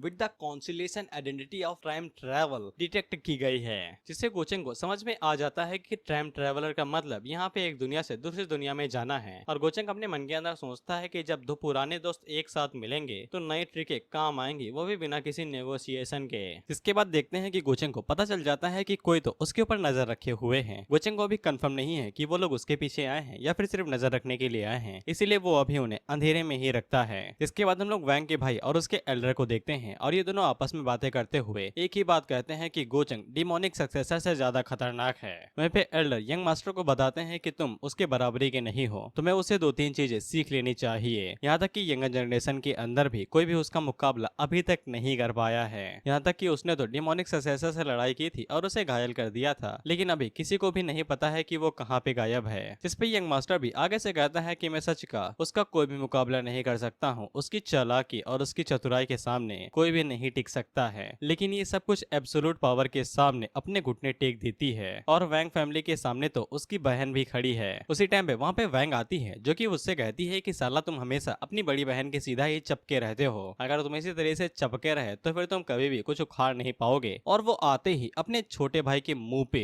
घुटना दे मारती है, जिससे वो बेचारा भाई घिसड़ते हुए पीछे जाके गिरता है और उठ के कहता है कि साला तुम्हें इतने सालों तक फोर फादर हॉल के अंदर छोड़ा गया लेकिन तुम एक चीज भी नहीं ठीक पाई, अभी भी हम लोगों की हड्डियां पसलियां तोड़ती रहती हो। वहीं पे वैंग गोचंग को लेके कुछ बात कहती है कि इतना हमेशा याद रखना कि इसका नाम वो सुवांग है, साला साइड में नाम नहीं दे सकते, कितने कमीने हैं। खैर वैंग अपनी बात पूरी रखती है कि यहाँ पे हमेशा कोई ना कोई एकदम अच्छा आदमी होता ही है, पहाड़ों से भी कोई ऊंचा चीज होती है, और ऊपर से तीनों मेजर क्लैन कोई बेवकूफ नहीं है। गोचंग कभी भी सक्सेसर ऑफ द ट्रांसमिग्रेशन सीनियर होने से जियानगो के ऊपर कब्जा नहीं कर पाएगा।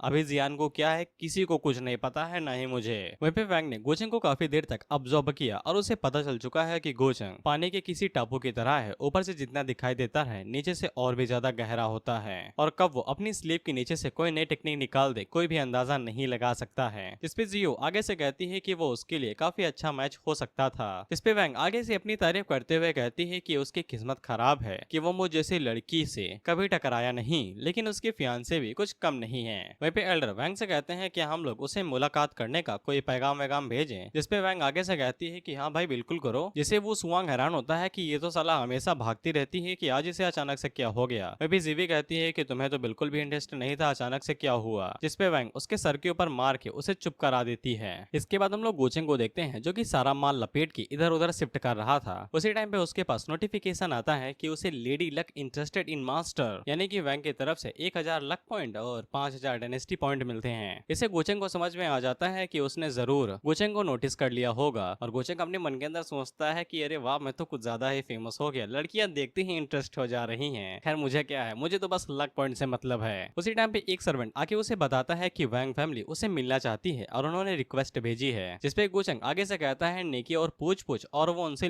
मिलने के लिए मान जाता है। वहीं पे गुचंग अपनी जीप फेरते हुए कहता है कि ऐसा लगता है कि और भी ज्यादा डायनेस्टी वैल्यू मेरा इंतजार कर रही है। आय हाय हाय, वो लक पॉइंट्स, उनकी खुशबू पूछो ही ना। अब मैं यहाँ से चीजों को थोड़ा सा स्पीड अप करता हूँ। ये लोग डायरेक्ट सीधा चोटी पे पहुंचते हैं मिलने के लिए, जहाँ पे वैंग ने अपना वेशभूष बदल लिया है ताकि वो अपनी आइडेंटिटी को छुपा सके, क्योंकि वो अभी गुचंग को बताना नहीं चाहती है कि वो ह्यूमन फोर फादर पैलेस की आइडेंटिकल सेंट है। और वहीं पे वो गुचंग से उम्मीद कर रही थी, क्योंकि यहाँ पे वो कई सारे सन से मिल चुकी है जो कि बहुत ताकतवर फैमिली के होते हैं, लेकिन वो सभी एरोगेंट और कमीने होते हैं। इसलिए उसे गुचंग से उम्मीद थी कि तुम भैया ऐसा ना ही करो। वहीं पे वो जैसे जैसे ऊपर जाती है तो फिर उसे पता चलता है कि जो गार्ड्स हैं वो भी डिवाइन किंग रियलम पे हैं, यानी कि गुचंग अपने बैकग्राउंड का पूरा फायदा उठा रहा है, जबकि उसे इनकी जरूरत भी नहीं है। लेकिन वैंग इससे काफी इंप्रेस होती है। वहीं पे जब वो लोग ऊपर पहुंचते हैं तो गुचंग ने वहाँ पे चाय वाय का पूरा इंतजाम कर रखा था। वहीं पे वो लोग गुचंग को ग्रीट करते हैं तो गुचंग कहता है कि फॉर्मेलिटी छोड़ो, चुपचाप बैठो और चाय पियो। वहीं पे जीवी अपने मन के अंदर सोचती है कि पास से देखने पे इसका मुखड़ा और भी ज्यादा कमाल का लगता है। वहीं पे वैंग सोचती है कि इसकी स्माइल तो बिल्कुल विलन की तरह फेक वाली नहीं है, थोड़ा सा अच्छा है दिखने में। वहीं पे हम लोगों को तो पता है कि इसकी स्माइल कैसी है। खैर इसके बाद वो लोग बूझ जाते हैं तो गुचंग वो सुवांग से पूछता है कि मैं जान सकता हूँ तुम्हारे आने की यहाँ पे वजह क्या है, जिसपे वो सुवांग ये बहाना बनाता है कि वो गुचंग से कुछ टेक्निक्स और कुछ रणनीतियां सीखना चाहता है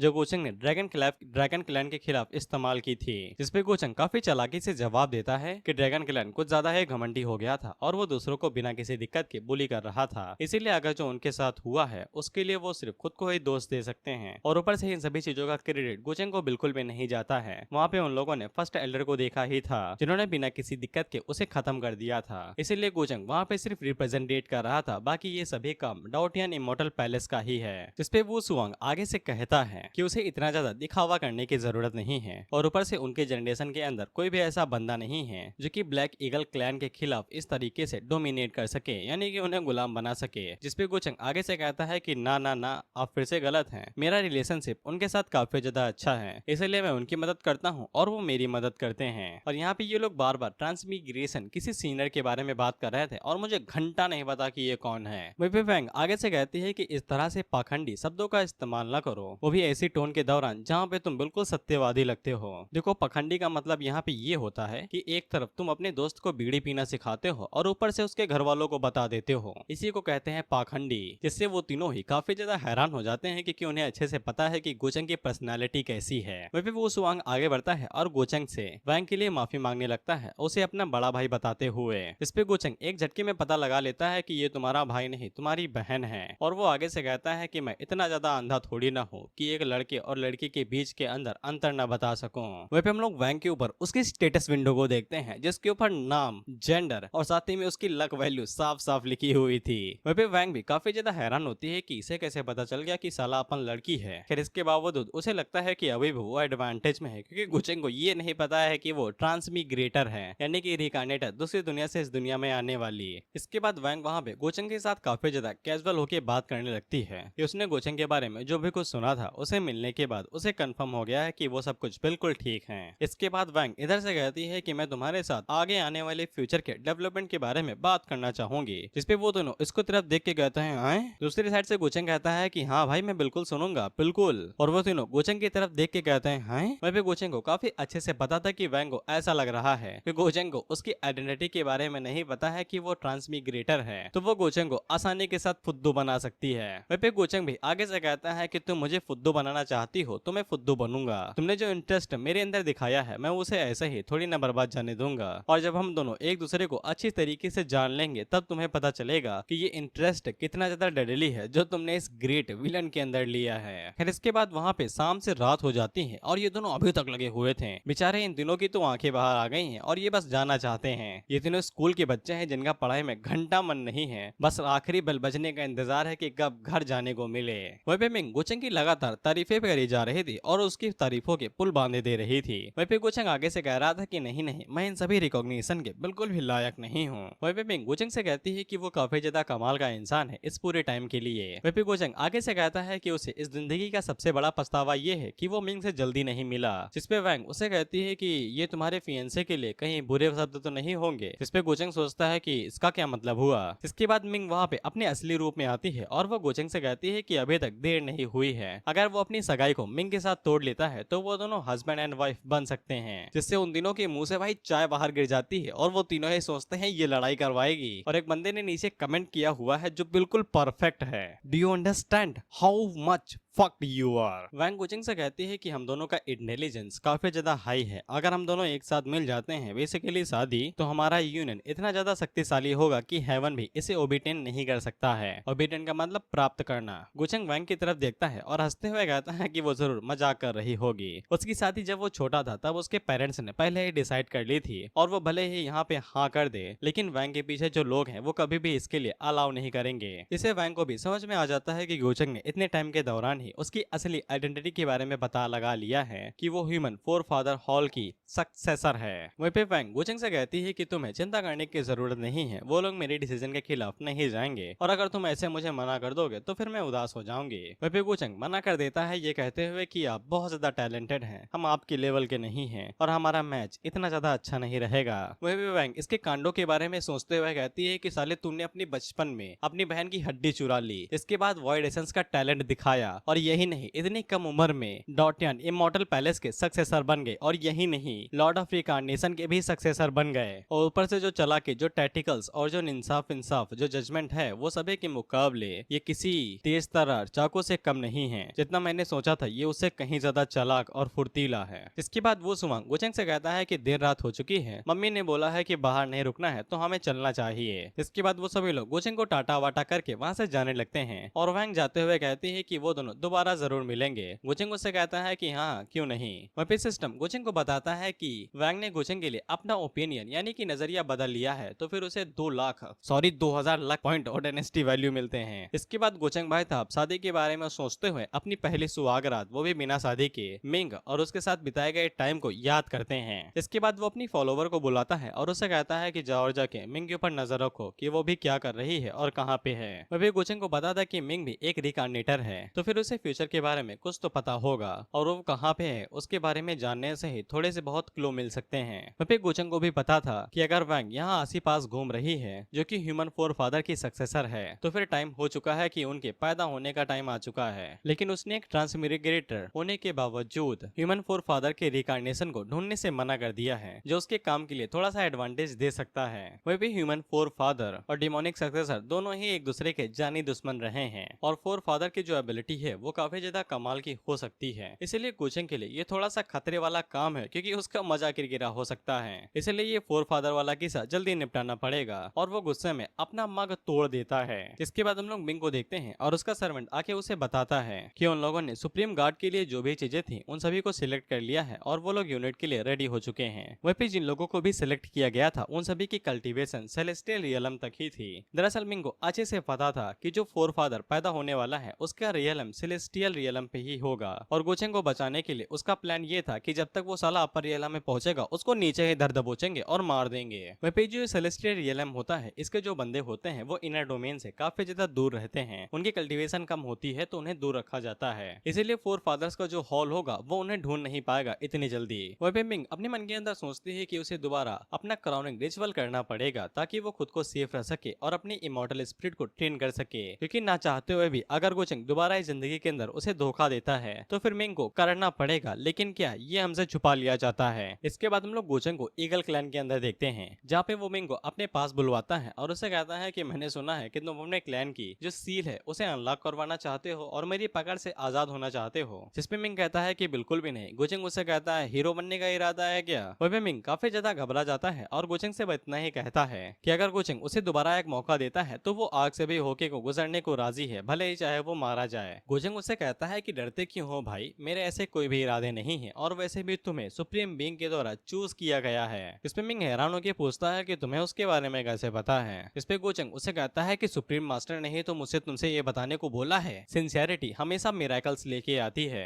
जिसपे मिंग गोचेंग से पूछता है तुम भी उसके डिसाइपल हो क्या। इसपे गोचेंग उसे चुप होने का इशारा करता है और मिंग को समझ में आ जाता है कि वो है। इसके बाद गोचेंग मिंग को काम पे लगाता है और उसे कहता है कि सुप्रीम बीइंग ने तुम्हें 3 मिशन दिए हैं जो तुम्हें 3 महीने के अंदर पूरे करने करने हैं, सॉरी 1 महीने के अंदर। और गोचंग उसे कहता है कि तुम्हें 30 ऐसे बंदे लेके आने हैं जो कि गिफ्टेड होंगे और टैलेंटेड होंगे और उनके अंदर डिसेबल बनने की कैपेबिलिटी होगी। जिसके बाद सुप्रीम बिंग तुम्हें अपने पास बुलाएंगे और तुम्हें अपनी असली रूप दिखा के उसे तुम्हें अपना असली नाम बताएंगे। तो फिर मिंग के अंदर मोटिवेशन की आग जलने लगती है और वो आगे से कहता है कि वो ये सभी काम काफी जल्दी कर देगा। वहीं पे गोचंग अपने मन के अंदर सोचता है कि जब भी कोई मोटिवेशनल फोर्स आती है तो फिर उसके सामने डर फीका पड़ जाता है। इसके बाद गोचंग वहां से जाते हुए मिंग से कहता है कि ध्यान रखना, ये काम तुम्हारे लिए काफी ज्यादा जरूरी है और वो सिर्फ तुम्हारे ऊपर ही ऐसा एहसान करते हैं, तो किसी को ये बात जानने मत देना। वहीं पे गोचंग अपने मन के अंदर सोचता है कि डार्कनेस आ रही है, ह्यूमन फोरफादर दिखने वाला है, अगर एक्सपेरिमेंट काफी अच्छे से जाता है तो फिर उसकी सेकंड फेज काफी आसानी के साथ निकल जाएगी। वहीं पे गोचंग हमें बताता है कि नॉर्मल लोगों के लिए डार्कनेस पूरी तरीके से एक डिजास्टर की तरह होती है और लोग उसे हमेशा अवॉइड करने के बारे में सोचते हैं। वहीं पे गोचंग के लिए ये डार्कनेस कोई डिजास्टर विजास्टर या फिर कोई चीज होगी, ये बहुत बड़े मौके की तरह आती है जिसको गोचंग कभी भी छोड़ नहीं सकता है। इससे पहले ह्यूमन फोरफादर उसे बर्बाद करे, गोचंग को ह्यूमन फोरफादर को 6 फादर में बदलना पड़ेगा। फिर हम देखते हैं कि गोचंग की फॉलोवर उसके पास आती हैं और उसे बताती है कि सी किंग पूरी तरीके से बैडली घायल हो चुका है और उन्हें 1 लाख साल के लिए सील्ड कर दिया गया है। गोचंग उसे कहता है कि तुम अब जा सकती हो। वहीं पे गोचंग के पास उसकी मदर की तरफ से वहीं पे गोचंग के पास न्योता आता है जो कि उसकी मदर की बर्थडे पार्टी थी। वहीं पे वो चाहते थे कि गोचंग जियान को भी अपने साथ लेके जाए और गोचंग अपने मन के अंदर सोचता है कि ये सही टाइम होगा जिससे मैं पीस विलेज के अंदर जा सकता हूँ। और पीस विलेज से तुम्हें याद आ चुका होगा कि सुकिंग नाम की भी एक लड़की है यहाँ पे। वहीं पे गोचंग अपने मन के अंदर सोचता है कि जो मैं चीज जियान के लिए इतने टाइमों से प्लानिंग करते हुए आ रहा था उसका मौका आ चुका है। वहीं पे हमने जियान के पास देखते हैं और उसके पास भी गोचंग के फादर की तरफ से इनविटेशन आता है। वहीं पे वो लोग काफी ज्यादा रिक्वेस्ट कर रहे थे कि आ जाओ झलक दिखला जाओ, लेकिन जियान आगे से कहती है कि मैं न जा रही और वह इनविटेशन को बाहर फेंक देती है और खुद से ही कहती है कि इन्हें क्या लगता है कि जब बाहर निकाल के फेंक देंगे और जब मन करेगा तब बाहर वापस बुला लेंगे। उसी टाइम पे गोचंग उसके पीछे अचानक से आता है और कहता है कि नहीं जाओगी। तो मिंग बेचारी काफी ज्यादा घबरा जाती है और कहती है कि इस तरह से भूत की तरह मत आया करो, लोगों को हार्ट अटैक से ही मार दोगे। इसके बाद वो अपने पंख निकालती है और वहां से भागते हुए कहती है कि मैं न जा रही वापस उस घर के अंदर, बिल्कुल भी नहीं। लेकिन तभी अचानक से उसे पता चलता है कि उसे पकड़ लिया गया है और गोचंग उसे कहता है कि इतनी मेहनत की लेकिन तब भी भाग नहीं पाए, मैंने तुम्हें एक झटके में पकड़ लिया, साला तुम मुझे निराश पे निराश करती जा रही हो अपनी कल्टीवेशन न बढ़ा के। इस पे जियान उसके ऊपर चिल्लाते हुए कहती है कि मेरी गलती थोड़ी ना है, तुम अचानक से ये जंजीरें निकाल लोगे। वहीं पे गोचंग मिंग से साफ कर देता है कि या तो तू मरेगी या तो मेरे साथ चलेगी। मेरे फादर ने मुझे लिख के कहा है कि अगर वो नहीं आई तो मेरे ऊपर RGB बेल्टें चलेंगी। जिसपे जियान साफ मना कर देती है ये कहते हुए कि मैं नहीं वापस जा रही, वो तुम्हारे फादर हैं, मेरे नहीं, वही हैं जिन्होंने मुझे पहले बाहर निकाला था। जिसपे गोचंग मिंग की तरफ देखता है और कहता है कि तुम गलती कर रही हो, उन्होंने तुमसे आने को नहीं कहा है, मुझसे तुम्हें लाने को कहा है। मिंग अभी भी मना कर रही थी तो गोचंग उसकी कमर को पकड़ता है और उसे उठा लेता है। वहीं जियान को लगा था कि गोचंग उसे बाहों में भरेगा, लेकिन गोचंग तो उसे आटे की बोरी की तरह कंधों पे लाद लेता है। जिससे जियान को वो टाइम याद आ जाता है जब गोचंग उसे अपनी पीठ पे घर ले जाया करता था, जब वो एकदम हचक के ठूस के सो जाती थी। इसके बाद गोचंग उसे पकड़ता है और पोर्टल से अंदर चला जाता है। अब मैं तुम्हें यहाँ पे एक फनी चीज दिखाऊंगा, तुम्हें पोर्टल के नीचे कुछ चीज दिखाई दे रही होगी जो पुप पुप पुप करके चिल्ला रही होगी। हम देखते हैं कि वहाँ पे जियान का भाई वही चिड़िया था जिसके ऊपर गोचंग ने पैर रख दिया था और वो आगे से चिल्लाते हुए कहता है तुम्हारी माँ का साला मेरे को क्यों तोड़ा, और एक बात बताओ साला मेरे ऊपर पैर किसने रखा, कहाँ गया वो। इसके बाद हम लोग 9 टेल्ड फॉक्स क्लैन को देखते हैं। हाँ ये यूमी का ही क्लैन है। अब देखो तुम्हें ऑथर के बारे में पता चल चुका होगा कि वो एक साथ 3-4 चीजें चलाता है जिससे स्टोरी 1 by 1 चलती रहती है। जिसे ये लिंक से पहले बाइली का नंबर आया था उसी तरीके से। इसीलिए हम लोग यूमी के क्लैन के अंदर एक बंदे को देखते हैं जो कि यूमी के यहाँ काम करता है। बेसिकली ये सबसे लो कैटेगरी का सर्वेंट है जो सिर्फ घोड़ों को चारा देता है और उन्हें पानी देता है। लेकिन अचानक से जब उसकी आंखें खुलती हैं तब उसे पता चलता है कि उसकी जिंदगी के एल लग चुके हैं, क्योंकि इन भाई साहब की सोल हो गई है स्विच और ये किसी अमीर फैमिली के या फिर किसी क्लैन के बड़े बेटे थे जिनकी कल्टीवेशन हेवनली किंग तक थी, लेकिन अब वो एक झटके में गायब हो चुकी है। जिसके बाद वो मटके के अंदर अपना चेहरा चेक करता है तो फिर वो आगे से चिल्लाते हुए कहता है कि साला मैं Yin Suhang the son of eagle heavenly king का बेटा हूँ और मैं यहाँ पे साला घोड़ों को चारा दे रहा हूँ। अब इसके बाद हम लोग देखते हैं कि वहाँ पे एक औरत आती है जो कि उससे उस बंदे का नाम लेते हुए कहती है चूफैन, तुमने घोड़ों को चारा दिया या फिर कोड़ा चलाऊं। वहीं पे सुवांग आगे से कहता है चूफैन तू साले वेट कर, मैं तेरे को बताता है छवि। वहीं पे हम लोग असली वाले चूफैन को देखते हैं जो कि आगे से हंसते हुए कहता है ईगल हेवनली किंग का बेटा, एक नोबल एग्जिस्टेंस, साला मैंने कभी सोचा भी नहीं था कि भगवान इतना मेहरबानी होगा, या फिर मैं साला इसको अपनी किस्मत कहूँ या फिर डायनेस्टी कहूँ। वैसे चित्रगुप्त जी आपका धन्यवाद बाद इतनी कमाल की किस्मत लिखने के लिए। अब देखो इसे गंदी तरीके से नशा है, वो भी यूमी का, क्योंकि जब ये गलियों में भीख मांग के जिया करता था तब इसे यूमी ने एक बार बचा लिया था और अपने पैलेस के अंदर पनाह दी थी, और तब से ही इसका दिल यूमी के लिए 100 पे धड़कता है। खैर अब भाई साहब के पास रुतबा, पावर, एग्जिस्टेंस, फैमिली सब कुछ आ चुका है, तो ये यूमी के साथ अपनी प्यार भरी कहानी पूरी करना चाहेंगे। वहीं पे ये भाई साहब चूफेन पूरी तरीके से मोटिवेटेड थे अपनी अधूरी कहानी पूरी करने के लिए, और वो यूमी से कहते हैं कि जल्दी या फिर बाद में तुम मेरी ही होके रहोगी। खैर इसके बाद हम लोग देखते हैं कि गोचंग फैमिली के अंदर पूरी तरीके से बवाल मचा हुआ था, तो फिर वहाँ पे कई सारी फैमिली आती हैं और साथ ही में वैंग की फैमिली भी आती है। वहीं पे गोचंग वैंग को वेलकम करने के लिए खुद जाता है और उसको ज्ञान से भी मिलवाता है, ये कहते हुए कि ये मेरी गुड फॉर नथिंग सिस्टर है, यानी किसी काम की नहीं।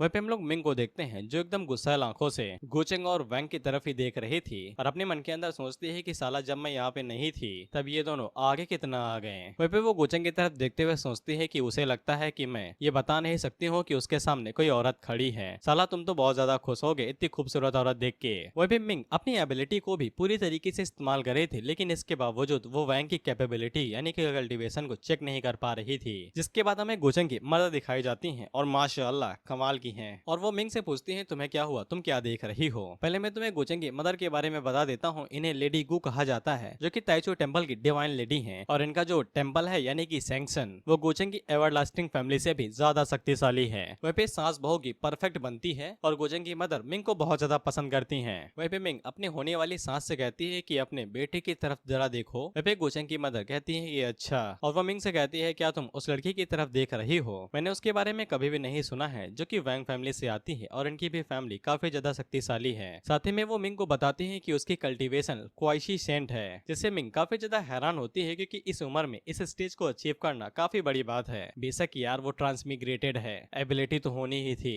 वहीं पे वैंग को भी पता चल जाता है कि मिंग उसी की तरफ देख रही है। वहीं पे गोचंग की मदर अपनी होने वाली बहू रानी के मजे लेते हुए कहती है क्या तुम जल रही हो। इसमें मिंग कहती है कि नहीं नहीं, उसे गोचंग के दिल के ऊपर पूरा भरोसा है। जिसके बाद गोचंग की मदर मिंग का हाथ पकड़ती है और उसे कहती है कि आराम से बेफिक्र रहो। गोचंग के कैरेक्टर के मुताबिक वो सिर्फ उस लड़की के साथ दोस्ती करना चाहता है बस। गोचंग की मदर जैसे ही पर्सनैलिटी की बात करती है तो मिंग को एक झटका लगता है कि पर्सनैलिटी। वहीं पे गोचंग की मदर अपनी बात को जारी रखती है कि तुमने इन सालों में काफी कुछ सहा है, लेकिन अब तुम्हें कुछ सहने की जरूरत नहीं है। इसमें मिंग भी आगे से कहती है कि उसने अभी तक गोचंग के इरादों को गलत समझा हुआ था, जिससे गोचंग की मदर को भी झटका लगता है। जिसके बाद वो मन के जरिए मिंग से पूछती है क्या तुम्हें गोचंग के बारे में सब कुछ पता है और उसके डीमन के बारे में भी, जिसमें मिंग अपनी मदर को बताती है कि हाँ उसे गोचंग के हार्ट के बारे में अच्छे से पता है। इससे गोचंग की मदर काफी ज्यादा खुश हो जाती है कि इतनी बड़ी बात जानने के बाद भी मिंग गोचंग का सपोर्ट कर रही है, और वो उसे गले लगा के कहती है कि तुम ही हो मेरी बहू रानी। जिसमें मिंग आगे से कहती है कि अभी तक शादी नहीं हुई है, लेकिन गोचंग की मदर आगे से कहाँ मानने वाली थी और वो उसे कहती है कि कभी तो बनोगी।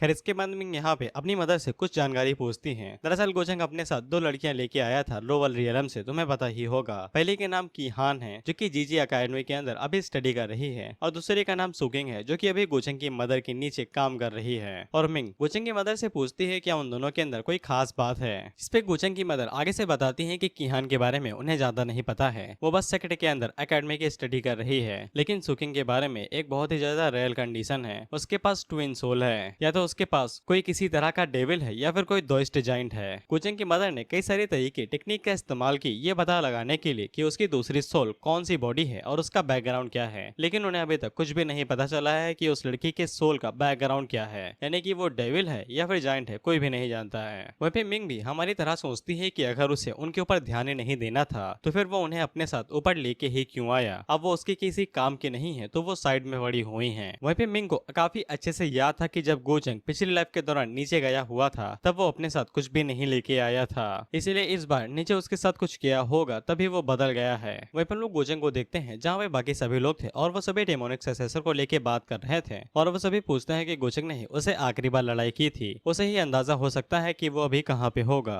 गोचंग आगे से कहता है कि येलिंग काफी ज्यादा घायल था, लेकिन अभी वो कहाँ पे होगा किसी को नहीं पता है। वहीं पे जियान अपने मन के अंदर सोचती है कि साला ये आउटफिट काफी ज्यादा महंगा है, मेरे तो 2-3 सालों का खाना निकल जाएगा, अच्छा हुआ गोचंग ने ही इसके पैसे दिए। वहीं पे गोचंग की बातों से सभी को अंदाजा लगता है कि यहाँ पे सिर्फ एक ही डिमोनिक सक्सेसर नहीं है। इस पे गोचंग कहता है कि हाँ मेरा अंदाजा सही है, तो यहाँ पे सिर्फ एक अकेला इंडिविजुअल नहीं है, उसके पीछे जरूर कई सारी फोर्स हो सकती हैं। इस पे ये सभी लोग भी यही सोचते हैं कि अब हमें क्या करना चाहिए, ये लिंक का तो कोई अता पता ही नहीं है। जिसके बाद हम लोग भीड़ को देखते हैं जहाँ पे सभी लोग इधर उधर चल रहे थे और इन लोगों के बीच में हम लोग सेंट चूचू को देखते हैं जिसने अपने आसपास बैरियर बनाया हुआ था और ये भी यहाँ पे गोचेंग और डिमोनिक सक्सेसर को लेके ही कुछ चेक करने के लिए आई थी। अब देखो चूचू का यहाँ पे दिमाग घोड़े से भी ज्यादा तेज चल रहा है, ये हर एक चीज के अंदर डाउट निकाल लेती है। रूमर्स के मुताबिक गोचेंग ने डिमोनिक सक्सेसर के खिलाफ लड़ाई की जहाँ पे डिमोनिक सक्सेसर भाग निकला, लेकिन पास्ट इंसिडेंट के मुताबिक डिमोनिक सक्सेसर इतना ज्यादा शक्तिशाली हो सकता है कि वो डुअल के अंदर कभी भी नहीं हारेगा और उसके पास कमाल कमाल की टेक्निकें हैं। मतलब ये गोचेंग का टैलेंट आउटस्टैंडिंग है, कमाल का है, ट्रू डिमोनिक सक्सेसर है, कुछ भी हो, लेकिन इसके बावजूद वो डिमोनिक सक्सेसर की लड़ाई में जीत नहीं सकता है। और ऊपर से डिमोनिक सक्सेसर का पहला विक्टिम बाइली था जिसकी फियांसे यूमी थी, लेकिन बाइली मारा गया और यूमी सर्वाइव कर गई, वो भी येलिंग के साथ इतना ज्यादा टाइम निकालने के बावजूद, वो भी सिर्फ इसलिए क्योंकि दूसरी पार्टीज को ये लगता है कि यूमी हल्की सी खूबसूरत है और उसने अपनी जान किसी तरीके से बचा ली। और सबसे बड़ी बात, ये सभी चीजें बिल्कुल भी नेचुरली नहीं लगती हैं, ऐसा लगता है कि किसी ने इन्हें काफी अच्छे से लिखा है और जितने भी किरदार हैं उन सभी ने अपने रोल को काफी अच्छे से प्ले किया है। और मेन हीरो यानी कि येलिंग के लिए जो किरदार सबसे ज्यादा गलत साबित हुआ वो यूमी थी और ऊपर से यूमी गोचेंग के बहुत ज्यादा क्लोज है, इसीलिए गोचेंग वो बंदा हो सकता है जिन्होंने इन सभी चीजों को खींचा होगा क्योंकि इन सभी चीजों से उसे ही सबसे ज्यादा फायदा हुआ है। और अगर उसका अंदाजा गलत नहीं हुआ तो आने वाले जो इंसिडेंट होंगे वो और भी ज्यादा भयानक होंगे। इसके बाद हम लोग सुवांग को देखते हैं जो कि घोड़ा गाड़ी चला रहा था, वहीं पे उसके ऊपर जो सिस्टर बैठी हुई थी वो उससे कहती है कि क्या हुआ है, तुम्हारा होश ठिकाने नहीं है, यहाँ तक कि तुम घोड़ों को सही से खाना भी नहीं दे पाए और गाड़ी भी नहीं चला पा रहे हो। इस पे सौ हुआंग आगे से कहता है कि आगे से ऐसा नहीं होगा, तो वो लड़की कहती है कि आगे से होना भी नहीं चाहिए, अगर यूमी ना होती तो फिर तुम गली के बीच में पड़े होते और भूख से मारे जाते। मैं फिर सुवांग के दिल मैं अच्छे से समझ सकता हूँ, बेचारा कभी मेन कैरेक्टर की तरह जिंदगी जिया करता था, अब यहाँ पे एक 2 कौड़ी का सर्वेंट उसकी बेइज्जती कर रहा है और उसे बाहर निकालने की धमकी दे रहा है। उसे समझ में आ जाता है कि सिर्फ उससे उसकी बॉडी ही नहीं बल्कि उसका रुतबा, गरिमा सब कुछ छीन लिया गया है। लेकिन अभी भी सुवांग की आंखों में एक उम्मीद थी, अगर वो किसी ताकतवर बंदे को अपनी आइडेंटिटी बताने में कामयाब हो जाता है तो फिर वो अपनी रियल आइडेंटिटी को छीन सकता है। लेकिन बेचारा गलती से माउंटेन ऑफ हेवनली किंग्स कह देता है, जिसपे वो लड़की चिल्लाते हुए कहती है कि क्या बड़बड़ा रहे हो, चुपचाप गाड़ी चलाओ नहीं तो यहीं से नीचे फेंक दूंगी। वहीं पे यूमी को ये चीज काफी ज्यादा अजीब लगती है और वो सोचती है कि चूफैन को तो कभी ऐसा दौरा नहीं पड़ा है, शायद से गोचेंग को इस बारे में बताना चढ़ेगा कि माउंटेन ऑफ किंग्स के अंदर कोई चीज आ रही है। अगर सुवांग ये बात ना बोलता तो गारंटीड वो अपनी पहचान को पा लेता। खैर इसके बाद हम लोग हेवनली प्रिंसेस इंगियो को देखते हैं, यानी कि असली वाले सुवांग की छोटी बहन। वहीं पे इसको अपने बड़े भाई से बहुत ज्यादा लगाव है, सगे हैं या नहीं ये मुझे नहीं पता। वहीं पे इंगियो को जैसे ही ये पता चलता है कि वो कहीं भी जाने वाला है तो वो उसे कहती है कि उसे अभी नहीं जाना पड़ेगा, उसने अपने फादर से बात कर ली है और उन दोनों को एक साथ ही जाना पड़ेगा। वहीं पे चूफन तो अपने मन के अंदर यही सोचता है यूमी हेवनली प्रिंसेस भी तुम्हारे मुकाबले कुछ भी नहीं है। अब यहाँ पे हमें प्रेम कहानी दिखाई जाती है, जब हमारे चूफन भाई साहब गरीब हुआ करते थे, सॉरी गुलाम हुआ करते थे, तब यूमी इनकी पहुंच से बहुत ज्यादा दूर थी और इन्हें भी काफी अच्छे से पता था कि इनकी औकात नहीं है कि यूमी को ये अपनी असली दिल की बात बता सके, इसलिए ये हमेशा बैकग्राउंड में ही रहते थे। लेकिन अब चूफन के पास असली गरिमा आ चुकी है, रुतबा आ चुका है, तो अब वो बैकग्राउंड के अंदर बिल्कुल भी नहीं रहेगा और दिन के उजाले में उसके बगल में खड़े होके उसे बचा सकता है, क्योंकि वो एक नोबलेस्ट ब्लड लाइन की फैमिली में से एक है। वहीं पे इंग्यू अपने बड़े भाई को आवाज ही लगाती रह जाती है, लेकिन ये बेचारा तो यूमी के ख्याली पुलाव पका रहा था। We got Yumi second love story before GTA 6। वहीं पे हम लोग देखते हैं कि गोचेंग की मदर की बर्थडे पार्टी के लिए वहाँ पे भाई हर एक फैमिली से कोई ना कोई आ ही रहा था। वहीं पे गोचेंग उन लोगों को वेलकम कर रहा था, वैसे इसका नाम चिलियांग है, मैं भूल गया था तो तुम्हें याद दिला दूं। वहीं पे हम लोग जियान को देखते हैं जो कि मिंग को यानी कि अपनी भाभी को साइड में लेके आती है क्योंकि वो उससे कुछ बात करना चाहती थी। दरअसल जियान को हाल ही में कुछ पता चला है। मिंग पूछती है क्या पता चला है कि जो बीच की बीवी थी, मुझे नहीं पता कि ये मिडवाइफ का क्या मतलब होता है, लेकिन साथ ही में वो लोग जिस दिन गोचेंग पैदा हुआ था उन सभी का नामो निशान मिट चुका है। इसलिए जियान को ऐसा लगता है कि उस टाइम पे कुछ तो कमाल का हुआ होगा, जिसमें मिंग आगे से कहती है क्या उसका पैदा होना ही गलत है, तुम ये कहना चाहती हो। वहीं पे मिंग को तो पता ही था कि गोचेंग के पेरेंट्स को छोड़ के सिर्फ उसे ही पता है कि गोचेंग के पास डिमोनिक हार्ट है, इसको कल्टीवेट करने से सिर्फ दुनिया के अंदर तबाही आएगी। इसलिए वो अपने मन के अंदर सोचती है कि अब वो लोग क्या छुपा सकते हैं। वहीं पे जियान को पहले लगता था कि गोचेंग ने उसकी हड्डी इसलिए निकाली है ताकि वो उल्टा सीधा काम कर सके, लेकिन अब जियान को ऐसा लगता है कि उसने ये इसीलिए किया क्योंकि वो इसे अवॉइड नहीं कर सकता था और वो इस चीज को काफी टाइम से छुपा रहा था, इसीलिए वो अभी तक काफी ज्यादा गिल्ट में है।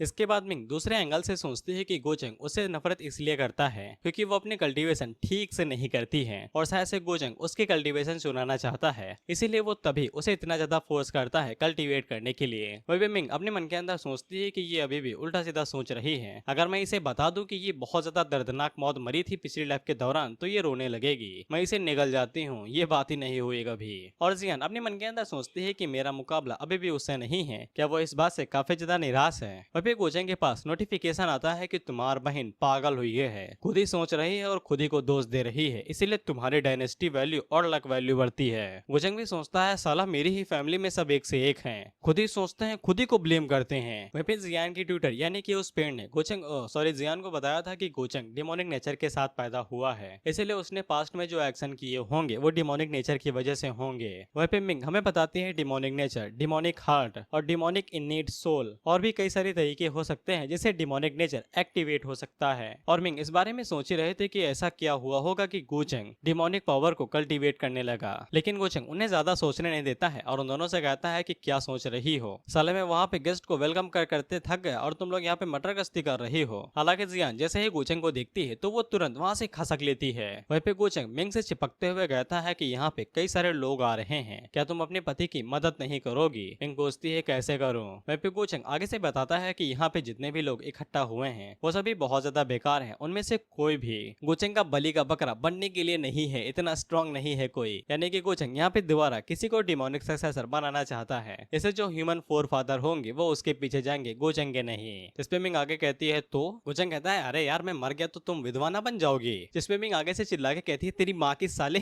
साला शादी भी नहीं हुई पहले ही विधवा बनाए दे रहे हो। खैर मिंग गोचेंग का साथ देते हुए कहती है तुम्हारा क्या मतलब है कि तुम्हारे लिए यहाँ पे एक अच्छा कैंडिडेट नहीं है, सामने देखो। वह वो सुवांग आगे से कहता है कि मास्टर गोचेंग और उनकी फियांसी हमें हाई कर रहे हैं, तो फिर वैंग भी आगे से हाई करती है और वो अपने भाई से कहती है देखा तुम्हारी बहन का रोला जमा है इधर, वो दोनों भी मेरे को नोटिस कर रहे हैं। जिसपे ये दोनों भी आगे से हाथ हिलाते हुए हाय करते हैं। भाई तुम लोग यहाँ पे कॉमेडी देख रहे हो। वैंग को लग रहा है कि ये दोनों उसे दोस्तों की तरह हाय कर रहे हैं और वहीं पे ये दोनों उसे बलि का बकरा समझ के हाय कर रहे हैं। और इस पूरे सीन के अंदर इनकी जो मुस्कुराहट है वो जान डाल दे रही है। खैर गोचेंग मिंग से कहता है कि अगर उसका बैकग्राउंड बीच में मत आता तो फिर वो कैंडिडेट बहुत ज्यादा कमाल की होती। मिंग उसे कहती है बैकग्राउंड वो तो सिर्फ वैंग फैमिली से है ना। जिसपे गोचेंग कहता है प्यारी वाइफ क्या तुम्हें पता नहीं है कि वो फोर फादर हॉल की सक्सेसर है। जिसपे मिंग हैरान होती है क्योंकि उसे इस बारे में नहीं पता था। गोचेंग अपने मन के अंदर सोचता है कि अगर मिंग को इस बारे में नहीं पता है तो इसका मतलब यहाँ है कि यहाँ पे वैंग के अलावा भी कोई और भी है जो कि इनका सक्सेसर हो सकता है। वहीं पे गोचेंग मिंग को देखता है तो फिर मिंग अपनी उंगलियों का इस्तेमाल करके उसे क्लैन गिनवा रही थी कि तुम वर्मिलियन बर्ड क्लैन से किसी को उठा सकते हो, एशियन बीस्ट क्लैन में से किसी को उठा सकते हो, अगर कम पड़े तो इमोर्टल डायनेस्टी के अंदर से किसी को उठा सकते हो। वहीं पे गोचेंग मिंग को उसकी खातिर इतनी ज्यादा मेहनत करता हुआ देख के काफी ज्यादा खुश होता है और वो अपने मन के अंदर सोचता है कि चलो मीठी बातें और रंग रलियां काम आई। इसके बाद गोचेंग मिंग के मजे लेते हुए कहता है कि अरे अरे मेरी प्यारी वाइफ देखो तो तुम धीरे धीरे करके अपने पति के रास्ते पे चलने लगी हो, लेकिन तुम तो इस रास्ते पे नहीं चलना चाहती थी। इससे मिंग को आगे से शर्म आने लगती है और गोचेंग उससे कहता है कि कोई ना शर्मा लो, मैं तुम्हें काफी पसंद करता हूँ। इसके बाद वो मिंग से कहता है कि चिंता ना करो मैं अपने तरीके से कुछ ना कुछ ढूंढ ही लूंगा। मिंग कहती है ठीक है। वह भी गोचेंग अपने मन के अंदर सोचता है कि चलो थोड़ा सा और ऑनेस्ट हो जाओ और मुझे अपने रीबर्थ के सीक्रेट के बारे में बता दो, वो काफी ज्यादा पॉइंट का है। ये भाई अपने पॉइंट नहीं छोड़ने वाला, ये किसी भी कीमत पे पॉइंट लेके रहेगा। उसी टाइम पे सिस्टम गोचेंग को बताता है कि यहाँ पे एक और फेटेड वन को सिलेक्ट किया गया है, लेकिन वो भी मॉर्टल शेप के अंदर है। अब यहाँ पे गोचेंग को चूफेन और सुवांग के बारे में पता चला है, उनकी आइडेंटिटी के बारे में नहीं पता चला है, बस इतना पता चला है कि कोई है और उनकी सोल स्विच हुई है। वहीं पे गोचेंग इस नोटिफिकेशन को देख के समझ जाता है कि नया मजा आने वाला है और शायद से यही है मेरा बलि का बकरा।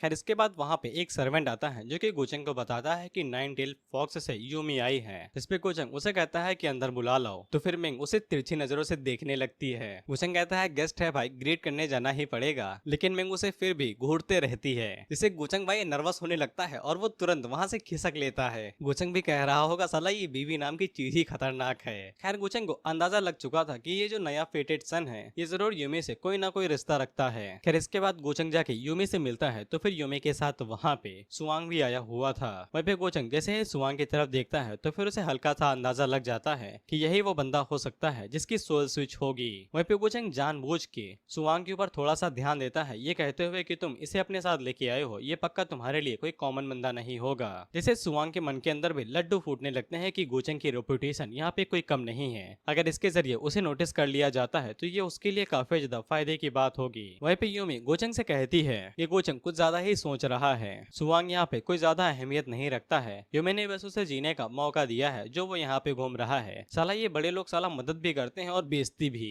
वहीं पे गोचंग बार बार उसी को ही टारगेट करता है, ये कहते हुए कि ये इतना भी बुरा नहीं है। जिससे सुवांग को ऐसा महसूस होने लगता है कि उसे कोई पूरी तरीके से ढूंढ रहा है और उसकी सोल तो खंगाले ले रहा है और वो काफी ज्यादा घबरा के पीछे हटने लगता है। वहीं पे वही लड़की जो अभी तक सुवांग के ऊपर चिल्लाते आ रही थी वो उसे कहती है कि गोचंग तुम्हारी तारीफ कर रहा है, उसे शुक्रिया कहो। जिसपे सुवांग अपना सर झुका लेता है और आगे से कहता है कि शुक्रिया मेरी तारीफ करने के लिए। अब यहीं भी सुवांग को उम्मीद की किरण दिखाई देने लगती है। अगर वो यहाँ पे रुकता है तो फिर यिंगयू भी यहाँ पे आ सकती है, जो कि इसकी छोटी बहन है, पहले ही बता दिया है, और वो एक नजर के अंदर ही सुवांग को पहचान लेगी। वहीं पे गोचंग सुवांग को उठने को कहता है, ये कहते हुए कि अगर घुटनों पे बैठे रहोगे तो लोगों को ये लगेगा कि मैं कोई बुली हूँ। वहीं पे गोचंग सिस्टम की मदद से थोड़ी बहुत चीजें चेक करता है तो फिर उसे पता चल जाता है कि दोनों की बॉडी और सोल सच में स्विच हो गई है और जो चू फैन है उसकी जो असली सोल है वो अभी किसी दूसरे की बॉडी राइड कर रही होगी। वहीं पे गोचंग यूमी से कहता है कि वो सफर करके काफी ज्यादा थक चुकी होगी। वो उसे उसका कमरा दिखाई देता है लेकिन उसे पहले ही वहाँ पे मिंग आ जाती है जो कि गोचंग का हाथ पकड़ लेती है, वो भी कुछ अलग तरीके से,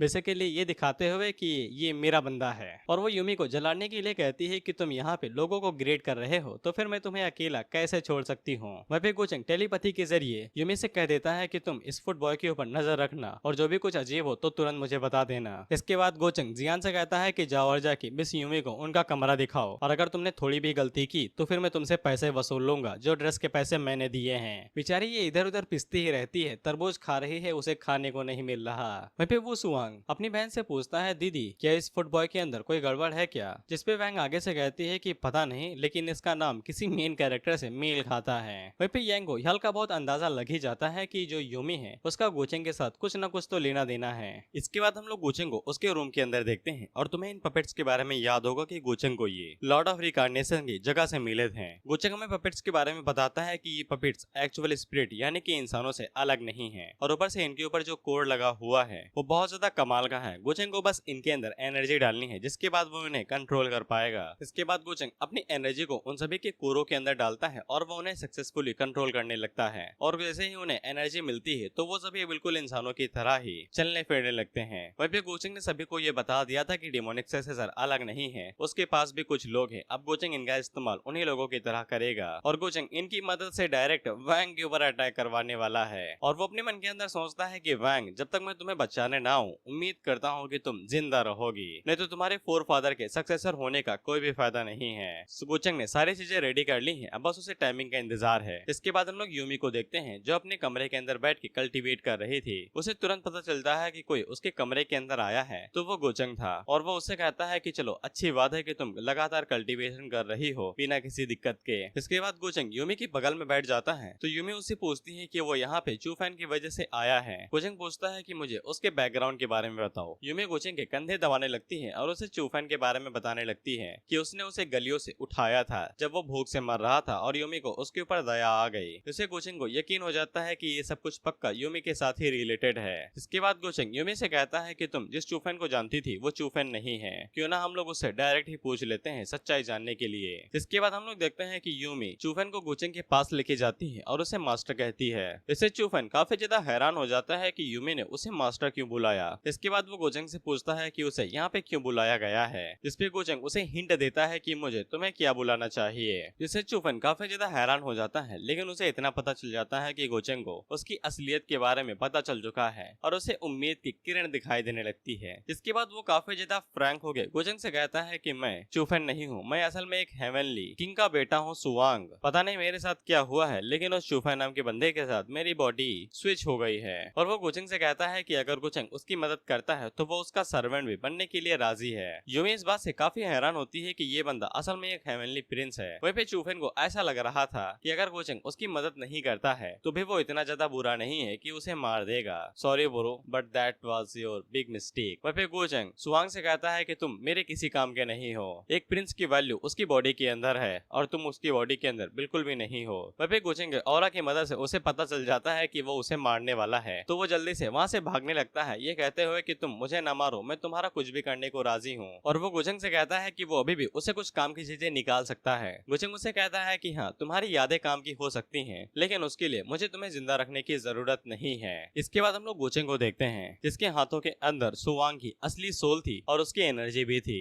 जिसको गोचेंग तिनके में ही तोड़ देता है और अपने पपेट्स को दे देता है और उनसे कहता है कि अब यहाँ पे असली काम शुरू होता है। डिमोनिक सक्सेसर की जो फोर्स होगी वो यहाँ पे हेवनली किंग के अंदर आई है परफेक्ट रोल को प्ले करने के लिए। गोचेंग उनसे कहता है कि मुस्कुराओ, तो वो सभी आगे से इस तरीके से मुस्कुराते हैं। खैर इसके बाद गोचेंग उन्हें उनके काम के लिए भेज देता है और कहता है कि कोई भी गड़बड़ मत करना। वहीं पे गोचेंग वैंग से कहता है कि भाई मुझे डिसअपॉइंट मत करना कि मेरे आने से पहले ही तुम मारी जाओ। खैर इसके बाद हम लोग वैंग को देखते हैं, जो कि कल्टीवेट कर रही थी। वैंग से हमें पता चलता है कि वो हेवनली बॉडी के अंदर पैदा हुई है, जो कि एक तरह से परफेक्ट बॉडी है। यानी कि अगर नॉर्मल लोग 2-3 सालों तक मेहनत करते हैं एक कल्टीवेशन स्टेज को अचीव करने के लिए, तो फिर वैंग को सिर्फ उनका आधा साल लगेगा उस स्टेज को अचीव करने के लिए। और गोचेंग से मिलने के बाद वैंग को ऐसा महसूस हो रहा था कि गोचेंग के पास कुछ ऐसा है जिसको वो कभी भी अचीव नहीं कर पाएगी। साथ ही में उसे लगता है कि उसकी कल्टीवेशन बेस अभी तक अच्छे से रिफाइन नहीं हुई है, क्योंकि गोचेंग से मिलने अभी तक जो भी लोग उसे मिले थे उन सभी के ऊपर उसके चार्म का असर हो गया था, लेकिन गोचेंग के ऊपर इसका घंटा कुछ नहीं हुआ। वही वैंग को गोचेंग के अंदर और भी ज्यादा दिलचस्पी होने लगी थी और वो गोचेंग से कह ही रहे थे कि मैं तुम्हें कभी भी जाने नहीं दूंगी, लेकिन उसी टाइम में गोचेंग का एक पपेट उसके पीछे आता है, जो कि उसके ऊपर एक ही हाथ मारता है और वो दीवार से जा टकराती है। और मैं इसकी स्पंज बॉब वाली टी शर्ट के बारे में कुछ भी नहीं कहूंगा।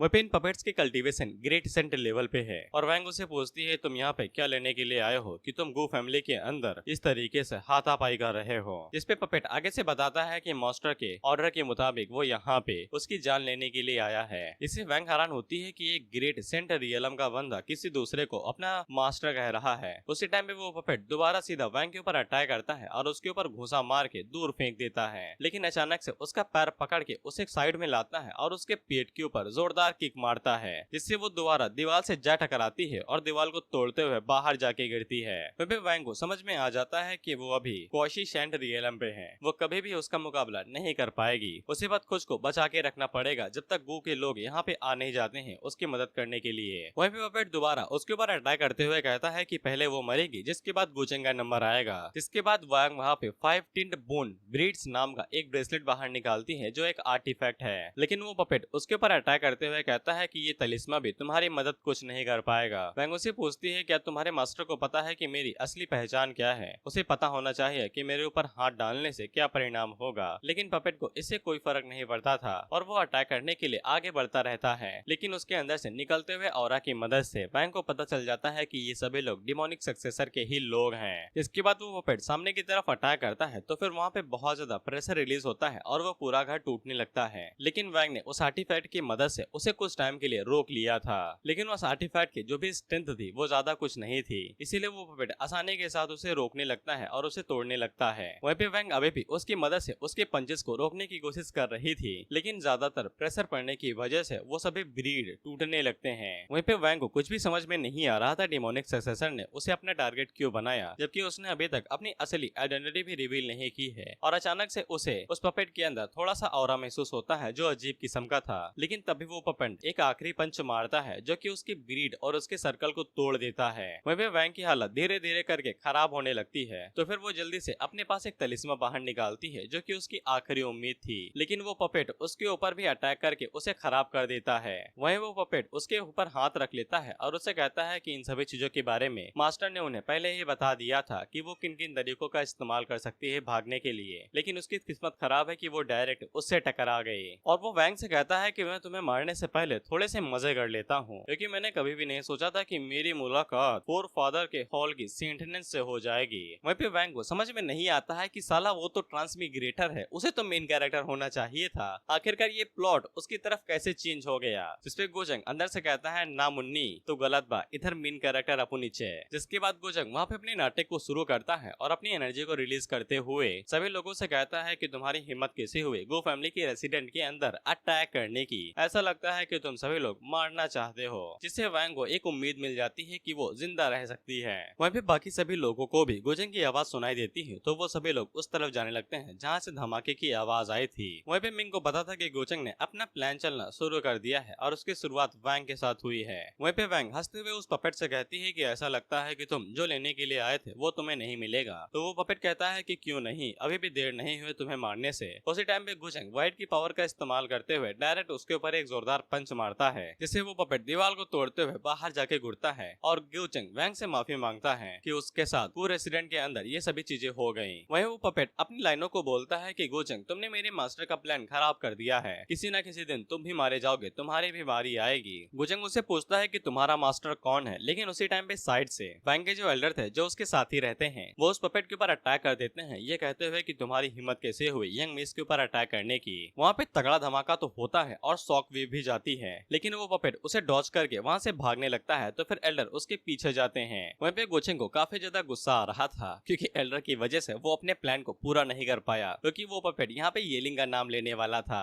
खैर वहीं पे पपेट और एल्डर के बीच में लड़ाई होने लगती है तो बाकी एल्डर्स और बाकी लोग भी जाते हैं उनकी मदद करने के लिए। वहीं पे वो सभी लोगों को कुछ भी समझ में नहीं आता है कि एक सेंट लेवल का कल्टीवेटर यहाँ पे वैंग फैमिली की यंग मिस के ऊपर अटैक करने के लिए क्यों आया होगा, जबकि उन लोगों के बीच में ऐसा कोई लड़ाई दंगा भी नहीं है। वहीं पे वो सुबह गोचंग के ऊपर चिल्लाते हुए कहता है कि इस असैसिनेशन के बारे में गोचंग को उन्हें एक्सप्लेनेशन और बारे में बताना पड़ेगा। वहीं पे वैंग उसे चुप रहने को कहती है क्योंकि गोचंग अगर नहीं आता तो वो बचती भी नहीं। वहीं पे गोचंग इसको अपनी ही गलती मानता है और कहता है कि अगर वो सही टाइम पे ना आता तो पता नहीं क्या हो जाता। वहीं पे गोचंग उन लोगों से कहता है कि चिंता करने की जरूरत नहीं है, आज कोई भी उसे बचा नहीं पाएगा, उसने जो किया है उसे पक्का इसकी भरपाई करनी पड़ेगी। वहीं पे हम उस पपेट को देखते हैं जो कि 3-4 कल्टीवेटर्स के साथ लड़ाई कर रहा था और उनका भी लेवल ग्रेड सेंट पे था, जिससे उन लोगों को समझ में आ जाता है कि असैसिनेशन की स्ट्रेंथ बहुत ज्यादा शक्तिशाली है। वहीं पे गोचंग वैंग की तरफ देखता है तो फिर उसकी इंजरी काफी जल्दी हील हो जाती है एक झटके के अंदर। इसके बाद गोचंग वैंग से पूछता है कि उसकी चोटें कैसी हैं, कुछ सीरियस तो नहीं है, जिससे वैंग सर मारने लगती है और अपने मन के अंदर सोचती है कि गोचंग के एक्शन की वजह से ये बात साफ दिखाई दे रही है कि उसे वैंग की बहुत ज्यादा चिंता हो रही है, लेकिन उसकी आंखें ऐसा दिखा रही हैं कि उसे ज्यादा फिक्र नहीं हो रही है ताकि वो अपनी फैमिली की रेपुटेशन को बचा सके। वहीं पे वैंग को ऐसा लगता है कि अगर उसने गोचंग के लिए अभी अपना कदम नहीं बढ़ाया तो फिर वो पछताती रह जाएगी। जिसके बाद वो जानबूझ के गोचंग की तरफ ही गिर जाती है और उसे कहती है कि उसके पेट और सर में बहुत ज्यादा दर्द हो रहा है और उसे कुछ भी समझ में नहीं आ रहा है, और वो लाइनें मारते हुए कहती है कि अगर वो नहीं आता तो वो पक्का मारी जाती और उसकी लाश तो ठंडी होके गायब ही हो जाती।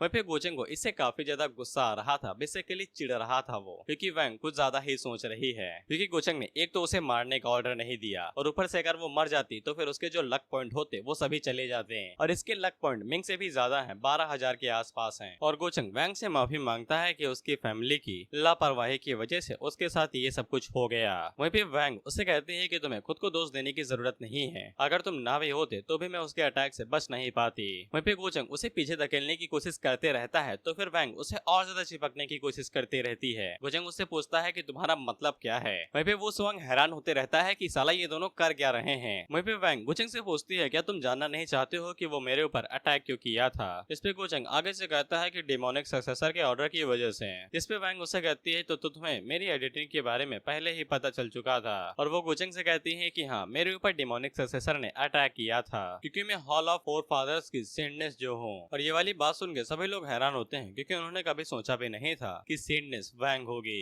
वहीं पे गोचंग आगे से कहता है कि डिमोनिक सक्सेसर की पावर कुछ ज्यादा ही आगे बढ़ रही है कि वो डायरेक्ट सेंट के ऊपर अटैक करने के लिए आगे बढ़ गया, जिसकी कल्टीवेशन कुछ ज्यादा ही हाई है, और मुझे ऐसा लगता है कि वो सभी लोग किसी तरह के गैंग के अंदर एग्जिस्ट कर रहे हैं। वहीं पे वैंग आगे से कहती है कि उसे ऐसा लगता है कि येलिंग नाम का बंदा जिसने गोचंग के खिलाफ लड़ाई लड़ी होगी वो कोई असल में डिमोनिक सक्सेसर नहीं होगा, बल्कि डिमोनिक सक्सेसर का कोई प्यादा होगा, उसके नीचे काम करने वाला। वहीं पे गोचंग आगे से कहता है कि येलिंग के बारे में तब से कुछ भी पता नहीं चला है, ये भी पता नहीं है कि वो जिंदा है या फिर मारा गया। इस पे वैंग कहती है कि वो जिंदा है या मुर्दा कोई फर्क नहीं पड़ता है, हमारे लिए सबसे जरूरी चीज डिमोनिक सक्सेसर है या फिर कोई ऑर्गेनाइजेशन है जो इसके पीछे है। और वो लोग आगे से कहते हैं कि हमें वो बंदा जिंदा चाहिए जिसने वैंग के ऊपर अटैक किया था, तभी हमें कुछ जानकारी मिल सकती है। वहीं पे हम लोग देखते हैं कि उन्हें अभी भी काफी ज्यादा दिक्कत हो रही थी पपेट के साथ फाइट करने में, और वैंग के एल्डर आगे से कहते हैं कि तुम भले ही यहाँ से भागने की कोशिश करो लेकिन तुम्हें भागने नहीं दिया जाएगा, और वो लोग उसे सरेंडर करने को कहते हैं, ये कहते हुए कि तुम हमें हरा नहीं सकते हो, तुम्हारी हार निश्चित है। लेकिन वो पपेट आगे से हंसते हुए कहता है कि तुम मुझे पकड़ भी लोगे तो भी तुम्हें घंटा नहीं मिलेगा कुछ। इतना कहने के बाद वो खुद को सेल्फ डिस्ट्रक्ट करने लगता है, और क्योंकि इसकी कल्टीवेशन ज्यादा थी तो फिर जो धमाका होगा वो काफी ज्यादा बड़ा होगा। इसीलिए वैंग के एल्डर उन लोगों से कहते हैं कि जल्दी यहाँ से भाग निकलो, लेकिन गोचंग कहता है कि कोई भी दिक्कत नहीं है, उनके एल्डर यहाँ पे आ चुके हैं। उसी टाइम पे हम लोग देखते हैं कि गो फैमिली के एल्डर का एक हाथ नीचे आता है जो की बहुत ज्यादा शक्तिशाली था। बेसिकली ये रिवर्ड स्पिरिट स्टेज पे थे या फिर कुछ ऐसे ही कोई टेक्निक होगी। वहीं पे वो हाथ इतना ज्यादा शक्तिशाली था कि वो पपेट को पकड़ता है और ब्लास्ट कर देता है, जिससे वहाँ के आसपास के एल्डर काफी ज्यादा हैरान हो जाते हैं क्योंकि उन्हें पकड़ने में इतनी ज्यादा दिक्कत हो रही थी, जबकि उन्होंने इतनी आसानी के साथ उसे पकड़ के मार भी दिया। और इन्हें समझ में आ जाता है कि गो फैमिली के एल्डर्स मॉन्स्टर से कम नहीं हैं। वहीं पे गोचंग वैंग से माफी मांगता है कि उन लोगों के पास इंफॉर्मेशन का एक ही जरिया था, वो भी चला गया। वैंग कहती है कि कोई भी बात नहीं है, जिंदा भी पकड़ लेते तो भी वो कुछ बताने वाला नहीं था। वहीं पे वैंग गोचंग को आगाह करती है कि उसे चौकन्ना रहना पड़ेगा क्योंकि विलन ने कहा था कि वो उसका भी टारगेट है।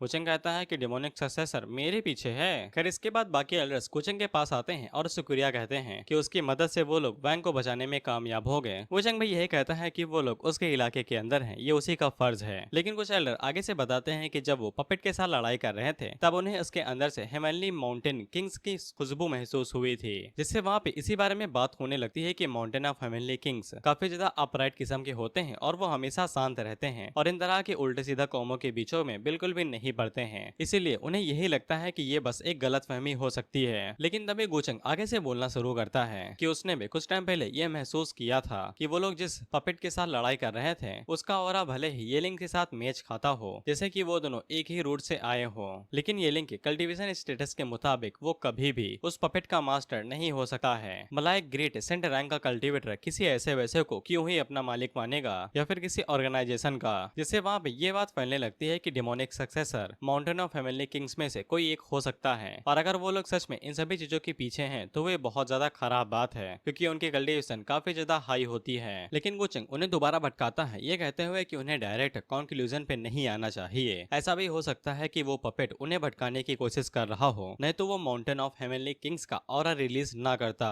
इसके बाद गोचंग सीधा वैंग से पूछता है क्योंकि वो उसकी डायरेक्ट विक्टिम थी कि वो इस बारे में क्या सोचती है। वहीं पे गोचंग को काफी अच्छे से पता था कि जो ट्रांसमिग्रेटर्स होते हैं उन्हें ऐसा लगता है कि वो बाकी लोगों के मुकाबले में ज्यादा अच्छे और स्पेशल हैं। बेसिकली वो खुद को ऐसा समझते हैं कि वो बेवकूफों के बीचों में बहुत ज्यादा ताकतवर और इंटेलिजेंट है। वैंग आगे से यह कहती है कि वो पक्का डिमोनिक सक्सेसर था क्योंकि उसके पास ऑरा था और उसके पास भले ही माउंटेन ऑफ हेवनली किंग्स का ऑरा था, लेकिन माउंटेन ऑफ हेवनली किंग्स की जो रेपुटेशन है वो काफी ज्यादा टाइम से ही बहुत ज्यादा है। इसीलिए लोग बिल्कुल सबकॉन्शियसली यही सोचेंगे कि उन्हें फंसाया जा रहा है अगर अटैकर की बॉडी के ऊपर उनका ऑरा मिलेगा। लेकिन यही यहाँ पे एक सबसे बड़ी प्रॉब्लम आती है, वो है झूठ। अगर सीधा वो लोग इसी बात के ऊपर आ जाते हैं कि माउंटेन ऑफ हेवनली किंग से दोषी हैं, तो फिर शायद से वो लोग असली मास्टरमाइंड को यहाँ से भागने दे सकते हैं। जिसपे फेंग फई आगे से कहता है कि अगर वो पपेट सच में अपने ऑरा को सील कर लेता यानी कि छुपा लेता तो फिर यहाँ पे कोई भी माउंटेन ऑफ हेवनली किंग्स के बारे में सोचता ही नहीं। और अगर ये बात बिल्कुल सच है तो फिर यही मतलब हुआ कि वो सभी लोग बस उन सभी लोगों की अटेंशन अपनी तरफ खींचना चाहते हैं, खुद को खतरे में डाल के। वैंग आगे से कहती है कि यहाँ पे एक सिर्फ एक डिमोनिक सक्सेसर नहीं है और वो कई बार बाहर आते ही जा रहे हैं जबकि लोग उन्हें नोटिस भी नहीं कर पा रहे हैं। और वैंग आगे से कहती है कि हेवनली किंग्स, यहाँ पे ये लोग नाम नहीं ले रहे हैं लेकिन उन्हीं को दोष दे रहे हैं। वैंग कहती है कि अगर वो लोग सच में इस चक्कर में एक्सपोज हो गए हैं तो फिर शायद से वो लोग ऐसे आएंगे जैसे कि वो विक्टिम हो। वहीं पे गोचंग का खुशी के मारे मुंह फूलने लगता है क्योंकि वैंग उसके काम को मक्खन की तरह एकदम स्मूथली कर रही थी। एल्डर भी आगे से यह कहते हैं कि शक पे शक है, सत्य और असत्य है, सच और झूठ सब एक सा ही लग रहा है। लेकिन वैंग की मदद से वो लोग इस कंक्लूजन पे पहुंच चुके हैं कि उन्हें सब कुछ साफ साफ दिखाई दे रहा है। वहीं पे वैंग गोचंग से पूछती है तुम क्या सोचते हो, लेकिन गोचंग अगले बारे में कुछ सोच रहा था तो वो जवाब नहीं देता है। तो फिर वैंग थोड़ा सा चिल्ला के पूछती है तो फिर गोचंग को सुनाई देता है और वो आगे से कहता है कि वैंग सच में बहुत ज्यादा चालाक है और वो वैंग के शब्दों की वजह से बहुत ज्यादा हैरान हुआ है। लेकिन चाहे जो कुछ भी हो जाए माउंटेन ऑफ हेवनली किंग्स कभी भी शक के निशाने से भाग नहीं सकते हैं। अगर तुम सोच रहे हो माउंटेन ऑफ हेवनली किंग्स कौन है तो यहाँ पे चूफेन की बात हो रही है शायद। वहीं पे लैंगटियन बची कुची कसर पूरी कर देता है ये कहते हुए कि उसने सुना था कि हेवनली प्रिंस यानी कि चूफेन उनकी रियलम के अंदर आ रहा है, जिससे माउंटेन ऑफ हेवनली किंग्स के ऊपर और भी ज्यादा शक बढ़ने लगता है कि वो लोग अचानक से उनकी रियलम के अंदर क्यों आने लगे, वो भी इतनी दूर से ट्रेवल करते हुए। जिसपे गोचंग और भी ज्यादा खुश हो जाता है और कहता है चीन टपाक डमडम। अब इससे वहाँ पे सभी लोग घबराने लगते हैं क्योंकि जो डिमोनिक सक्सेसर है उसका शक सीधा माउंटेन ऑफ हेवनली किंग्स के ऊपर जा रहा है और उनकी पावर काफी ज्यादा है। इसीलिए सभी लोग घबराने लगते हैं कि अगर उनके पास इतनी पावरफुल बैकग्राउंड होगी तो उन लोगों का क्या होगा। लेकिन वो सभी लोग कहते हैं कि उन्हें पैनिक करने की जरूरत नहीं है, यहाँ पे हॉल ऑफ फोर फादर के डिसेंडेंट है और साथ ही में मास्टर गो भी उनके साथ ही हैं। तो फिर इतना सारा टैलेंट उनकी साइड पे है तो फिर उन्हें डिमोनिक सक्सेसर से इतना ज्यादा डरना नहीं चाहिए। लेकिन कुछ लोग आगे से कहते हैं कि ये बात सेंस तो बनाती है, लेकिन माउंटेन ऑफ हेवनली किंग्स कोई कॉमन वोमन फोर्स नहीं है। वो सभी लोग इतने ज्यादा निडर हैं कि बिना किसी डर की चिंता करते हुए लड़ाई करते हैं और उन्होंने युद्ध के दौरान बहुत ज्यादा अटेंशन को अट्रैक्ट किया था। अब मैं यहाँ पे एक चीज अपनी तरफ से बताने वाला हूँ, तो तुम लोग ये जरूर सोचते हो कि सभी लोग आंखें बंद करके गोचंग की बातों के ऊपर भरोसा क्यों कर लेते हैं। यहाँ पे सिर्फ एक चीज आती है, वो है यकीन। गोचंग की रेपुटेशन बहुत ज्यादा है और ऊपर से वो डॉटियन अकेडमी का सक्सेसर है, और वो भले ही अंदर से कितना भी कमीना हो, लेकिन उसने बाहर से अपनी इमेज ऐसी बनाई है कि वो दिल का बहुत ज्यादा साफ और अच्छा है। और एक और चीज, यहाँ पे जितने भी लोग हैं वो सभी गोचंग से कमजोर हैं, लेकिन तुमने सेंट चूचू को देखा होगा जो कि गोचंग से शक्तिशाली है बाहरी कल्टीवेशन के मुकाबले में, और ऊपर से उसके पास काफी ज्यादा नॉलेज और रिसोर्स है, इसीलिए उसने गोचंग की सभी चीजों को काफी अच्छे से पकड़ लिया था। और गोचंग कभी भी किसी को टारगेट सिर्फ अपनी तरफ से नहीं करता है। लैंगटियन और बाकी की भी कुछ पावरफुल फोर्स होती हैं, जैसे कि अभी यहाँ पे वेंग है जो है माउंटेन ऑफ हेवनली किंग्स को टारगेट कर रही है और उसकी मदद कर रही है, तो लोगों का भरोसा और भी ज्यादा बढ़ जाता है। और गोचंग इसी तरीके की रणनीति और कूटनीति का फायदा उठाता है बस। और इसके बाद गोचंग के पास सिस्टम का नोटिफिकेशन आता है कि जो चू फैन है उसकी रेपुटेशन डैमेज हो गई है लोगों की मदद से, इसीलिए उसे लक पॉइंट मिलते हैं। अब गोचंग को यकीन हो जाता है कि उसे घबराने की जरूरत नहीं है, सारा प्लान सक्सेसफुल हो चुका है। इसके बाद हम लोग चू फैन को देखते हैं, जिसको जैसे ही पता चलता है कि उसकी रेपुटेशन पूरी तरीके से बर्बाद हो गई है और उसे यूमी के रियलम के अंदर अभी जाने की इजाजत नहीं है, तो वो आगे से बहुत ज्यादा गुस्सा हो जाता है और वो आगे से चिल्लाते हुए कहता है कि साला डिमोनिक सक्सेसर का मुझसे क्या लेना देना। वहीं पे चू फैन को सुवांगी मेमोरी के अंदर डिमोनिक सक्सेसर की कोई भी मेमोरी नहीं मिली थी, और ऊपर से उसको डिमोनिक सक्सेसर को पूरी दुनिया का एनिमी समझा जाता है, इसीलिए चू फैन बिल्कुल भी उसके साथ इन्वॉल्व नहीं हो सकता है, नहीं तो उसे कभी भी कहीं भी जाने नहीं दिया जाएगा।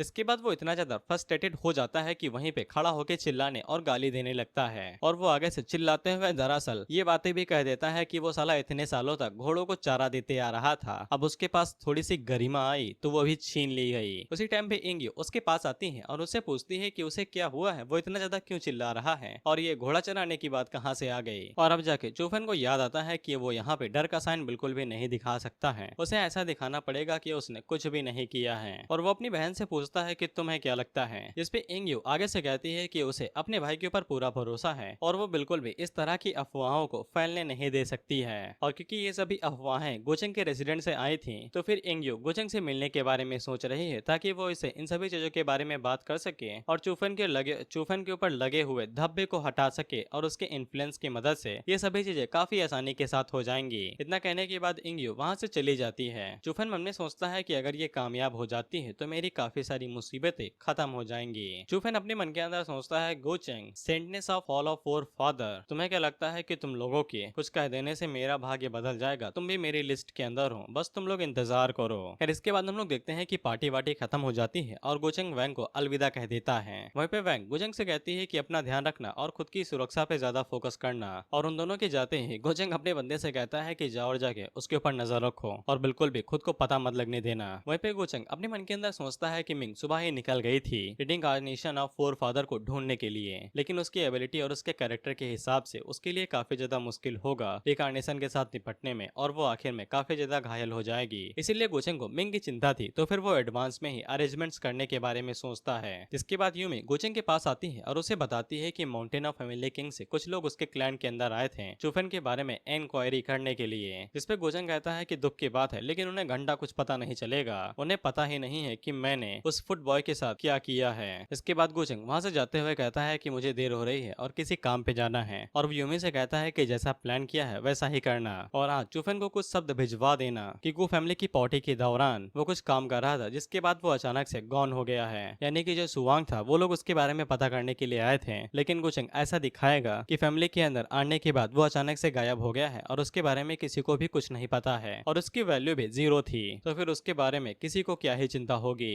वहीं पे ऐसा करने से वो चूफन को भी बता देगा कि उसका जो बड़ा सीक्रेट है अभी वो गोचेंग के हाथों के अंदर है। और इसी के साथ ये एपिसोड यहीं पे खत्म होता है।